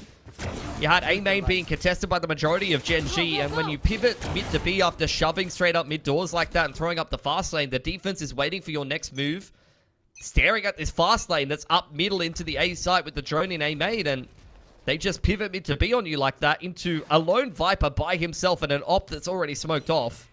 Very difficult to hold that as Gen.G. It's the perfect kind of call for NONGSHIM. Op has been retained on that defensive side, but when you're aware of it, it's a lot easier to play around as NONGSHIM, who just go ahead and wrestle control of A main, Cove and a Dart, securing that. And it feels like, once again, they want to try to just push Gen.G into a retake with this operator. Hunter's Fury picked up by Francis now. Right here. Deploying drone. At the ready. I mean, honestly, depending on who he tags, could just see a Hunter's Fury to open things up as well here for Francis, but looks like he won't be able to come away with anything. The drone just gets cleared out. Fast lane's going to be exchanged. Downbeat dashing forward, gets himself up into the smoke. Is Khan. Oh, he's so close to getting... There you go. Spam down. A couple shots to the shins. Will eventually find it. Ash is trying to just counter-aggress, and they just don't have the weaponry for this. They don't have the forces, and right now, NONGSHIM have everything they could possibly want. Yeah. Lucky hiding inside the Cove. Not much he can really do with only a Sheriff, and I'd imagine Texture probably just wants to save in this position, if anything. Last player standing. Okay. Oh, hold on. I thought Texture was going to go down there for sure. Well, here's the footsteps, the drop down. Oh no, the shot goes wide. He doesn't have a shorty behind this. It's just the classic. Which honestly, he should have drawn out right now, but I don't even know if he realizes just how low RB is. There's the push out into the kill. Into the operator on the floor. 8-1. Gen.G, they need to catch a break sooner rather than later. And I was about to say it. I think the second timeout is going to have to be used, and there it is. It's just rough. Like, I don't think this op is well suited for NONGSHIM's pace, to be honest. Every single round, like, the operator is not in a position to have any impact that is forced into a retake. I honestly feel like I was wondering why Texture didn't save the op there, and he's bought himself another one, but I actually kind of don't want him to buy one, because I feel like it's just not doing them any favors. Like, even if they get onto an info line, we're just fast-forwarding a lot of these rounds into retake simulator for Gen.G. I'd almost kind of rather Texture just has a rifle so he can do something in the mid to late round in a lot of these situations. Not sure it would make a huge amount of difference, though. Overall, NONGSHIM is just kind of outplaying Gen.G on this attacking side. Everyone contributing. They're all within 2 kills of each other. It's been great to watch, but this is just what happens when you can't stop NONGSHIM. Zinx has previously been really, really reliable as an anchor on this map. For Gen.G, this game he's just not been able to have any impact on the Viper. A lot of the time they're just splitting mid to B, or he's that B side anchor and he's just getting absolutely dominated by NONGSHIM. Rough game. I'm out of here. Incredibly so. Gotta go. And it's just shades of that Haven once again. Pit is available. You see Zinx rotating over. I mean, he's had this, I feel like, for quite some time, but you gotta have a counter pit for a post plant as well. So now, this recon gonna be cleared. Deploying drone. And this is all Francis just trying to sell as much of a fake as he can. Texture dialed in on this angle at window. Now checking over towards main. Nothing spotted yet, but NONGSHIM are on the move. They're inching ever closer. Into the deep. It will be the reckoning. Try to lead things out. Shot goes wide. Doesn't manage to connect, and Dami just slides in, finding Karan. Texture on the re-peek is able to find X-Ross. Looking for another, but Lakia just a slip of the wheel. No read whatsoever where Dami was positioned. Texture doing well to peel that one back. Keeps it into a 3v3, and now is up for a 3rd kill. Cloudburst down. Swaps over the classic. Gets himself a 4th. Gives him a fighting chance, and Zinx will be able to capitalize. So, okay, the second timeout call does end up working. The operator can be carried over. Big impact round from Texture. Exactly what Gen.G needed. But now they need 2 more of those from this defender side. Finally, the op is on the right side of the map. Like, Texture has probably been kicking himself, chomping at the bit to be able to actually get involved in the action, and you can see why. And he finally is actually ready to defend the right side of the map. He's just hitting every shot in quick succession, even when he's forced to pull out the classy. He's got no more pullers left in the operator. Big impact round from him to try to keep Gen.G in the conversation, but they're honestly probably going to need 4 rounds here on the defense, so I'm extremely concerned for them. Hunter's Fury unassisted, going to be sent in, but a tag does connect, and the follow-up is good. Francis able to isolate and pick apart Zinx. Once again, that pitch is not going to be seen. Not to be used in the final round of the half. NONGSHIM get themselves an early advantage. Get out of my way! And now there's a pit in play for them to try to keep this defended, but big ping reveal. Dumby's going to be spotted out. Ivy dead. The pit immediately going to be dropped. The next Ross is overwhelmed as the pit falls around him. Francis now try to clutch it out, but Texture, he's got the angle covered. And all right, Gen.G managing to rescue the round after the early death of their Viper. Yeah, that was such a clutch dart from Lakia. Honestly, wins them that round outright. Being able to spam multiple players in the pit and just read the positioning of those players. Of course, they catch Danby, who tries to jump over to behind the double stack and use his movement to avoid getting spammed, but just knowing exactly where the rest of NONGSHIM are inside of that pit as they set up into the post plant really just helps you kind of narrow down the options and run straight back into that site with full confidence, despite, as you mentioned, losing Zinx to applied Hunter's Fury. It's unfortunate. Good recovery, though, from a Gen.G who badly need all of these rounds right at the end of this half to give them any chance of coming back into this game. Last round of the half here, overdrive there for Danby, and the pit won't be held this time around. Immediately dumped straight into B. You just can't risk it. This also allows and enables this heavier A lean from Gen.G.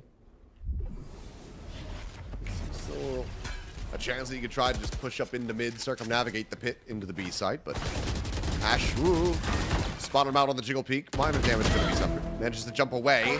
Ivy pushing that wall. Looks like he's got no right way to that fight versus Lock yet, but he's just unable to come away with the kill.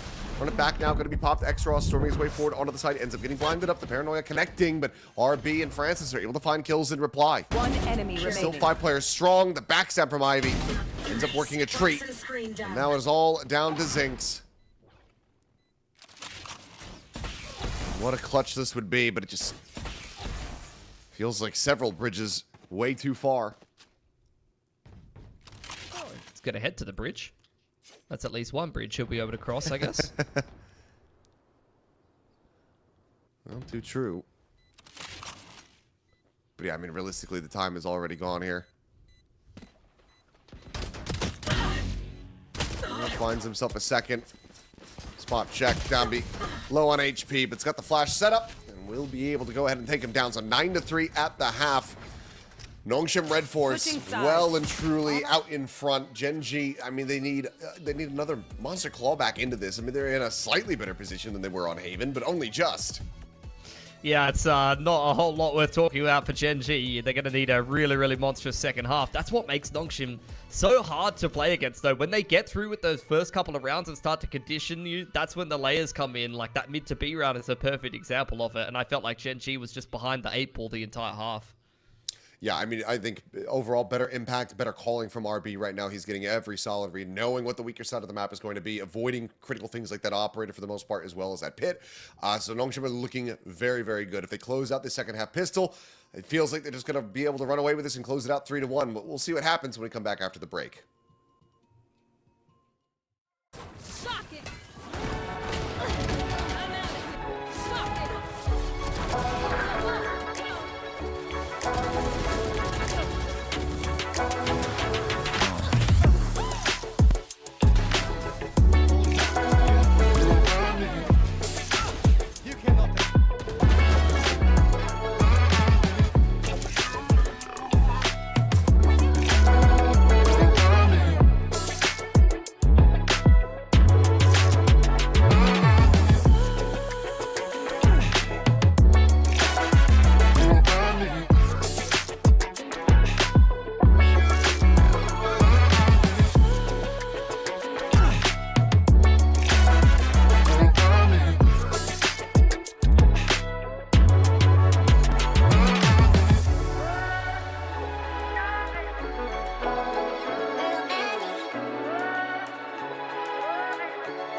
Well, you do see Gen.G badly needing this pistol on this attacking side, but 3 players standing their way over here on this B side of the map. And Xross and Dabby ready to respond with RB already holding the high tide should this A pressure come in. Apologies. A little bit of a mic issue on my side of the things, but it looks like we got it fixed. Always a concern when you're working online, but in we go. And key things, just how important this is for Gen.G. NONGSHIM, they have this series in their hands.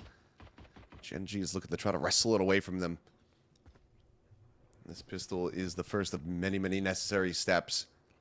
If they can have any kind of run like we saw from that Haven, they're at a slightly better jumping off point, but here comes face forward into elbow, and it's all NONGSHIM all day long. Lockya and Texture both going to be taken down. Khan trying to backpedal, ends up getting blinded. Reese swings out, and Downby will collect it, slide in from Ash, and it's just too much aggression from him with too many players from NONGSHIM ready and waiting. Clean shot from Zinx, but he's going to need several more of those, and he will not be able to get it started.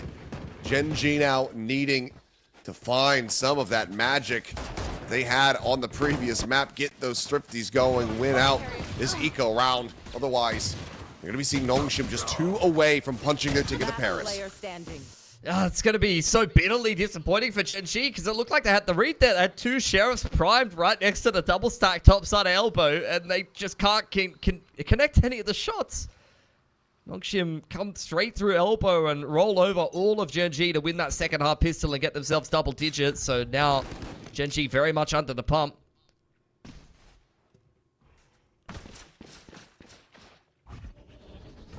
Texture trying to see if he can get a punish on the Dombey. Will not be able to do so. Tailwind is at the ready. Ash the one leading the way, gets himself over to backside. Shock Dart's going to start getting lobbed in, though. And that's going to be significant damage found onto a couple of players, as you see Karan taken down below half. This Guardian shot just dancing around the line here of Gen.G. Still have 3 tucked into this backside position. Zinx, very slow, late walk in through mid to try to get this flank going, but it's being watched. RB just now turns away from it, but turns back over. Zinx, however, still able to find a headshot. Texture comes up with 2 good ones of his own. The weapon's going to be scooped up, but Zinx cannot put it to use. The round goes the way of NONGSHIM all the same. It's decent damage, yes, for Gen.G. But given the deficit, it feels like now the NONGSHIM victory is just inevitable. Yeah, damage is not enough at this point. They needed a Hail Mary upset, and they will not be granted that. See Gen.G very much trying to dig their heels in there. Multiple shots connected in quick succession from Texture. Zinx found one with the Sheriff as well. These are players that are so good with those Sheriffs. But as the buy comes through, it is looking very grim for Gen.G despite the excellent form they've been in this qualifier. They had multiple chances to be able to qualify over for Paris, but it's going to start to look like they're going to be walking away empty-handed here. Go, go, go. It's a decent start, though. Start good. Quick check in, Ivy. Out on a wide angle, ends up getting picked apart. Fast pivot, however, is available for NONGSHIM. All 4 remaining players leaning back into this B side of the map. 3 on a walk down through elbow. No one watching this angle for the moment. Not ready. They hear the drone. Karan's over at window. Try to peel back some of this pressure. Oh, ping reveal. Shot's going to be let loose. He gets revealed himself. There's a relay bolt going to be chucked forward, and Francis is trying to close that gap, but it's not going to be enough to win out the fight. He takes him low, but can't take him down. Karan's still alive, which means that these players from NONGSHIM have to constantly have their heads on a swivel, checking back on this angle. Meanwhile, RB going to be flushed out. Xross will be able to lock in for 1, but the cleanup is there. Just 1 casualty, so overall, damn clean for Gen.G, and exactly what they need as they stop this bonus conversion. Yeah, nicely done. Once you're able to pick that B anchor, really helps you just with full confidence run into the B site and get yourself into a very quick after plant. NONGSHIM could tell what they was trying to set up for there, trying to isolate Caron, keep Gen.G interested in holding on to the site and see if they can pin them in, and even if they're not able to come away with the round, just try to make it as expensive as possible. Xross has earned himself the run it back heading into the first gun round here. Doesn't seem like Gen.G are really in a rush. The main contest for both of these teams as Danby spams away. Ash tagged up a bit. Has to be cautious here. doesn't really manage to gain any information. You just hear these shots coming your way. Now you don't know if anyone's been slotted forward deep in that main position. Looks like Lakia cheating forward might just be committing the drone to try to re-clear that, though. Meanwhile, drone out, and Dambi trying to play off the back of that one, and he shall be able to. Comes away with an elimination there, but it does get traded.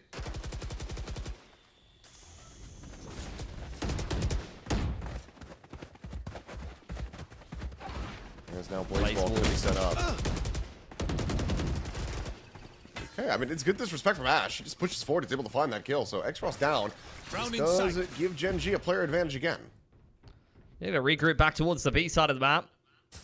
And as you mentioned, the runner back out of the equation is going to give Gen.G a little bit more confidence. Ivy here to anchor. It's a nice rotation timing here for Francis, who will have the dart off cooldown soon. 30 seconds left.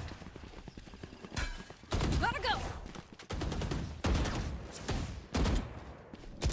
Last player Jump peek, standing. the double face forward, and it works a treat as Texture is able to find 2 kills to close things out.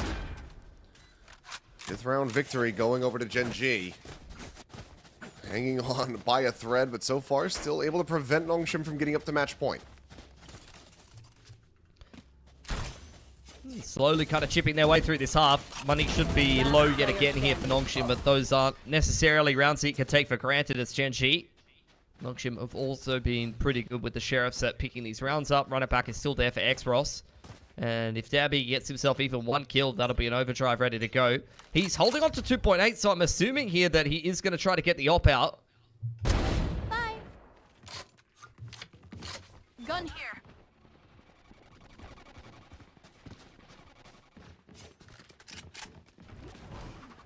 Another early kill. Another quick pivot. NONGSHIM is going to be looking to try to retake this one, but Zing's out from window. Is holding it all down. That's the kind of performance that we were used to seeing from him on that defender side. Never got activated, but it's going to activate now. This is when it's going to matter the most. A flawless round for Gen.G to continue to build up that bankroll and get ever closer to NONGSHIM's scoreline. Yeah, they've had a pretty clean sheet so far on this attacking side, but they're still trailing 5 rounds. Take a long time to work their way back into it. Remaining. As we saw, though, at the end of that last round, though, Dambi was holding on to some extra cash for exactly this. Overdrive is in the back pocket should he need it, but the operator is going to come out and start to change the game a little bit. For Gen.G, once again, a pretty spread approach. Looking to throw a smoke across to the other side of the map and deny information, but a massive elbow walk here from NONGSHIM. Shadows traveling. Joke's over.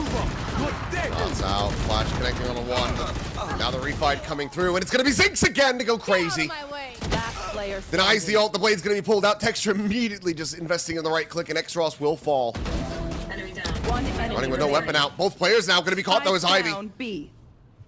puts the cape on for himself. Lakia swinging around the back.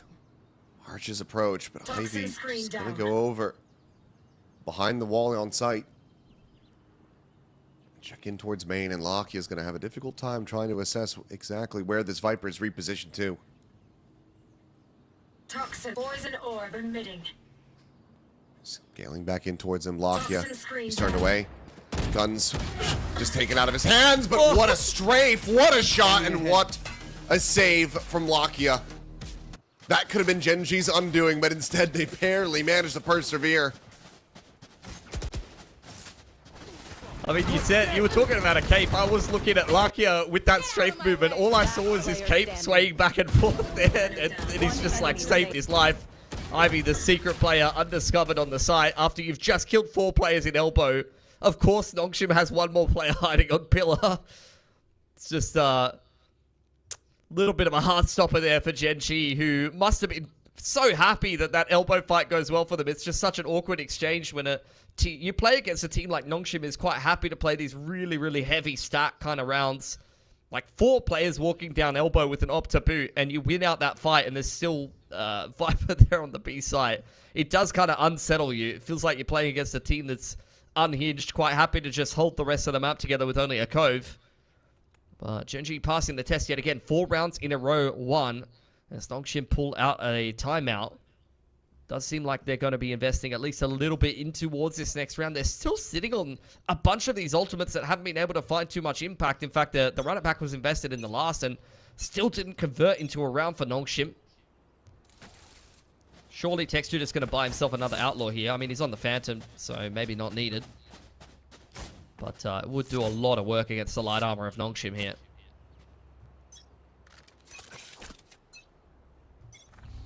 Timer bleeding down. Poison orb emitting. Still a 4-round lead for NONGSHIM. 3 ultimates to try to work with, but 3 Poison's off. also in the pocket of Gen.G. Pit for a post plant should have come down to it. As it looks like it's just going to be a quiet exploration. Full 5 players appear into A main. The drone over the top checking into that both pocket. And drone gets cleared. Dumby not going to be scouted. And there's the judge able to ring out. Getting that elimination to slide. And he gets himself a second lock. Yet somehow unable to come away with that kill. Texture trades one back. Updrafts to avoid deadly pulse from the Hunter's Fury. But right now, it's advantage in the hands of NONGSHIM. Viper's situated on B. And if they start to go for a pivot, you can be damn sure that Ivy's just going to pull the trigger on that pit. Spot out. Tarn will have seen that pixel out of place of Francis.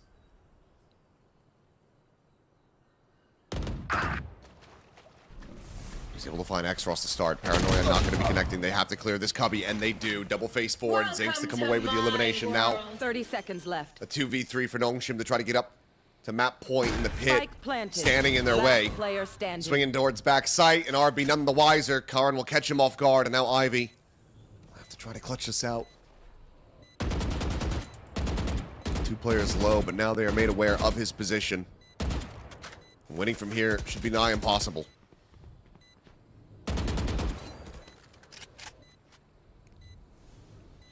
Trying to make it expensive if he can. Caron sitting inside of the pit with the rest of the boys. Doesn't want to necessarily have to go down with the ship. Ivy keeping things expensive though. Wall goes up again yet from Zinx to just try to obscure the vision. And I was going to say safely exit the site, but Caron's hit the W key. He wants to take this rifle out of Ivy's hands, and I think so does Zinx, but nice line there for Ivy. Perfect crosshair placement. Looks about as easy and routine as 3 exits should ever look there. Yeah, odd that regardless. Didn't really lend any credence to the fact that he could have just pushed out of double doors and gotten onto that line, but either way, they get the round victory and they continue to claw this back. It's crazy. So much tenacity and resilience being showed by Gen.G yet again. I swear to God, if this is another fake comeback, I'm going to lose it though. See this same thing on Haven. They better actually win this time if they're going to put us through this, bro. Might just be looking for this catch on B side again, but Ivy not going to be giving them that angle. Jump peek from X-Ross, the shot rings out, but doesn't get any damage through. Oh. A couple shots over, but unable to find the wall bang damage there, so still safe is Ivy. He didn't even pull the trigger on the snake bite. Like, he's just got ice in his veins. Even after getting tickled a little bit. Start going in towards mid doors as Gen.G looking to pick up the pace. Dabby alone on the A site. If he can find his pick onto Zinx, he can hold A main here. Dabby's attention being twisted every which way. Relay Bolt will be able to find a Sunny Slides in the main, but it's going to be Zinx able to shut him down. Shot ringing out as Francis arrives on the scene of backside, but he gets ping revealed. Just playing way too greedily. To what avail? Just to try to spam the corner of a pyramid. He ends up getting caught. And Gen.G immediately pull back off the site. They still have this Hunter's Fury. Ash snapping away. And there's the shock dart lobbed in. X-Ross will fall. And now it is Ivy once again. And this time he won't be able to take a single weapon out of their hands. It's a flawless round for Gen.G. 11-9 at NONGSHIM. This lead has just been steadily dwindling. That's just such nice play from Gen.G. They avoid the reckoning perfectly, scuttle back in towards A main, and then dump that classic combo of the snakebite shock dart straight on the spike to get a kill for free.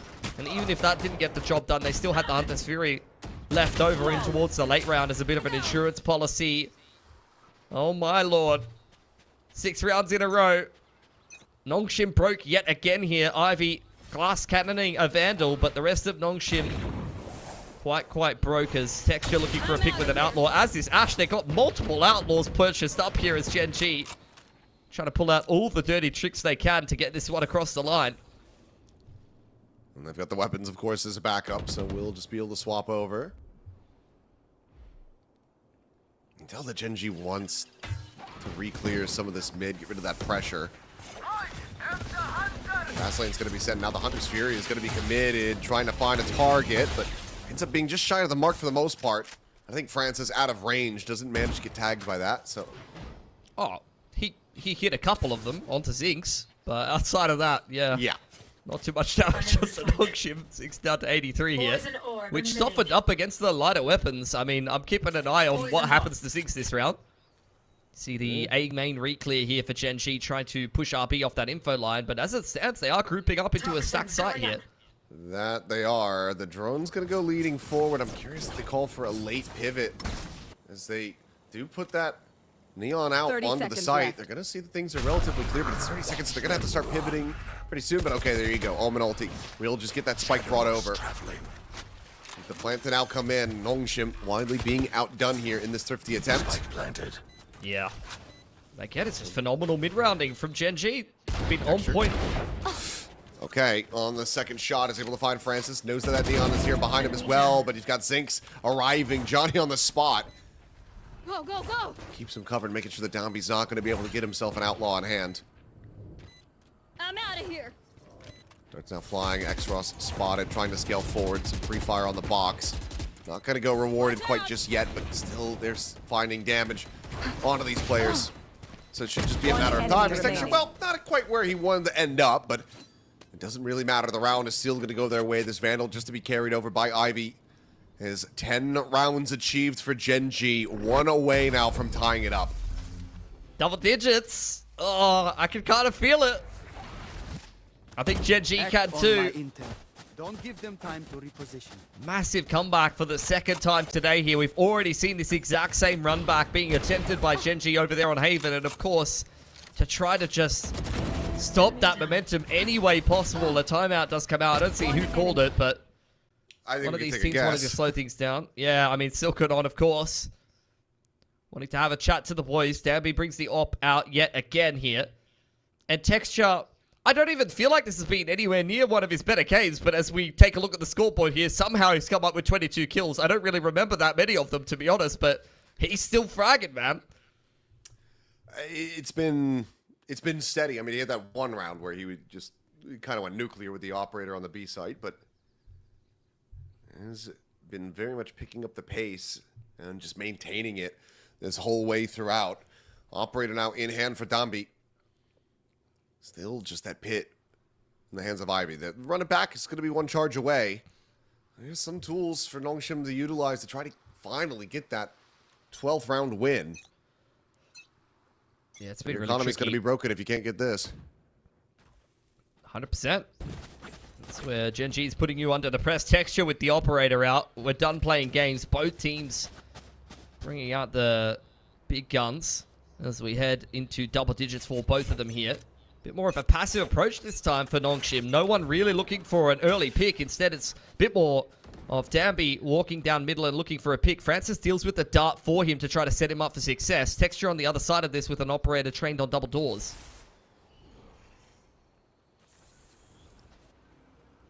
Ball gets picked up. Danby swinging the corner, is able to find Zinx. He's just way too out wide. Solid early kill, and Gen.G, if they want to tie it up, now we're going to have to convert a 4v5.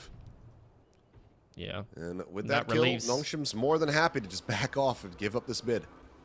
Let's play 5-on-4 here. Oh my god, the re-aggression from Danby is perfect. Even just running straight into the drone of luck here, this man's lost the plot. It does end up paying the price for that one, so the operator going to be taken down, but it's still critical player advantage.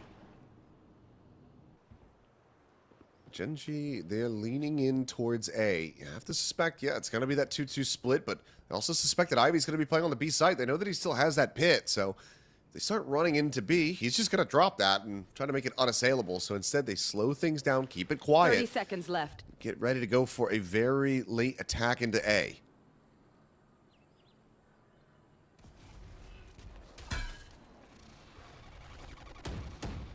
Key in from Karan. Lakia. Oh. Just a hair off being able to find that shot, but it's going to be X-Ross taking down 10 Ash. seconds left. An attempted One enemy re-peek in remaining. through mid, but okay, Spike RB, planted. clean shot, curveball out. And now it is down to the Lockett Valorant to try to clutch this one. He finds himself a second. It's just been taken so very low, so the odds stacked against him. He will fall, and NONGSHIM REDFORCE, having to commit that second and final timeout, will be able to break through and get themselves up to match point. Yeah, it's funny that they call a timeout and do pretty much one of the most standard Match rounds point. that you've seen on every iteration of Breeze for the longest time. Just send your op player down elbow or down middle on a timing and have, you know, a buddy system to deal with the utility for him. The dart gets dealt with. Danby catches 10 one seconds player left. One and doubles enemy up with the remaining. operator.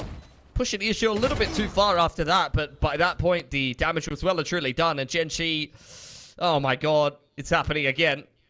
7 rounds in a row, but now, regardless of how much work they've done on this attacking side, we've still got map point and series point here for NONGSHIM. And Danby's positioned. He's here on A. Drone likely to come through. No, recon to the slide, but op shot goes out and Lakia goes down. Kill found. Ping reveal out onto X-Ross. Careful now. Looks like he might have caught a glimpse as well of Ash as he repositions over towards that backside box. Francis cheating forward. Zink's going to be caught, trying to lurk his way into the double doors. Karan dead. The plant interrupted, and now it is just the duelist remaining in a 2v5. And it feels like, yes, in fact, it has happened. It has occurred. Started the series in brutal fashion. Tried to run it back. Couldn't make it work. And Gen.G, it looks like this is how things are going to end as well.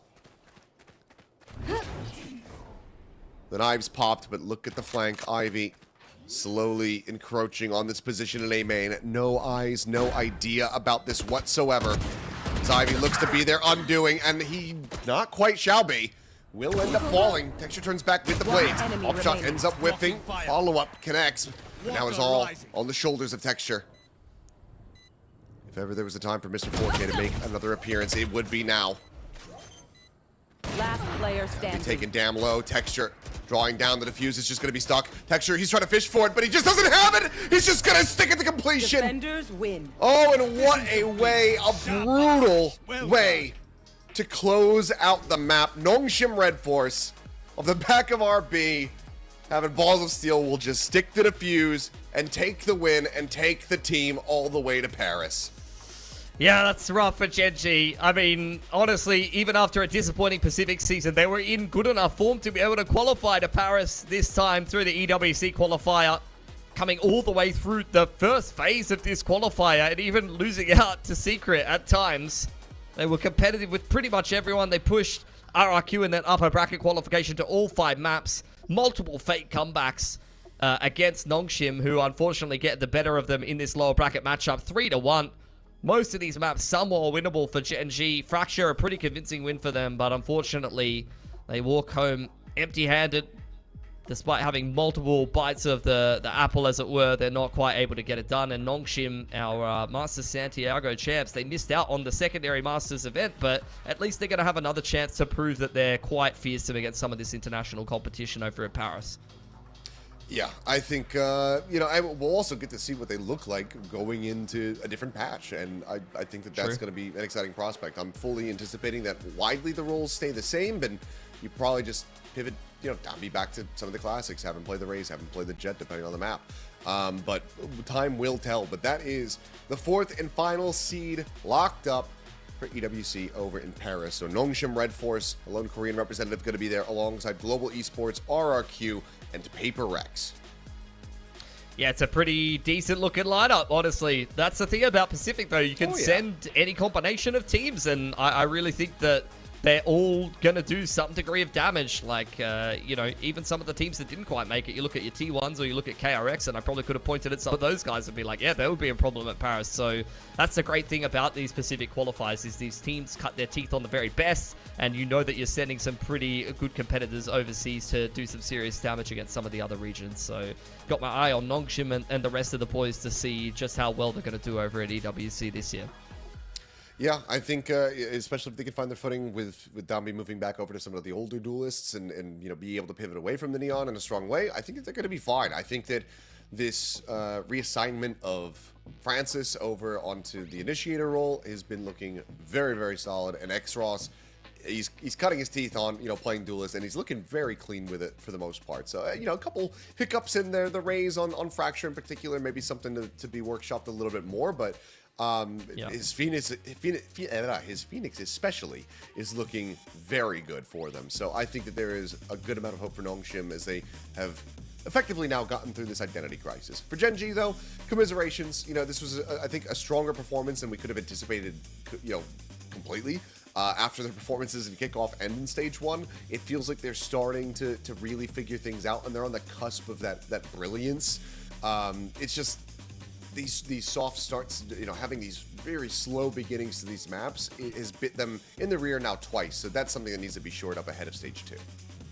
Yeah, I think you've got some up and down, inconsistent individual performers over there on Gen.G, which is the main thing that I look at. Because I honestly think Lucky's calling on a lot of these attacking sides has been pretty phenomenal. I like their approach to the game, particularly when they're playing that double duelist. But they're also going to have to figure out how Ash fits into this team, because they've kind of, in the past, made him play info unit, made him play controller, and now both of those slots are filled. So he's going to need to continue to develop his own game and continue to be flexible right there along with Zinx. But I mean, mostly commiserations, I want to say, to Texture, because he had a hell of a qualifier. Go look at his stats, and unfortunately, you won't see him over at Paris despite all of that hard work. Rough. Yeah, rough from Texture, but I'm sure that if nothing else, this is going to drive him to go even crazier in Stage 2 when he's back in Pacific. But, guys, that does it from us. We now have all 4 teams for EWC settled from the Pacific region. Of course, the other region's still going to be playing catch-up, so we'll have to wait and see later on who's going to be qualifying from EMEA as well as the Americas region, so make sure you guys tune into that. But for myself and Pilsky, thank you guys so much for tuning in. It has been a pleasure, and we'll see you guys in Paris.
Lately, I feel I can't find my feet. Pushing closer, my heart skips a beat, and now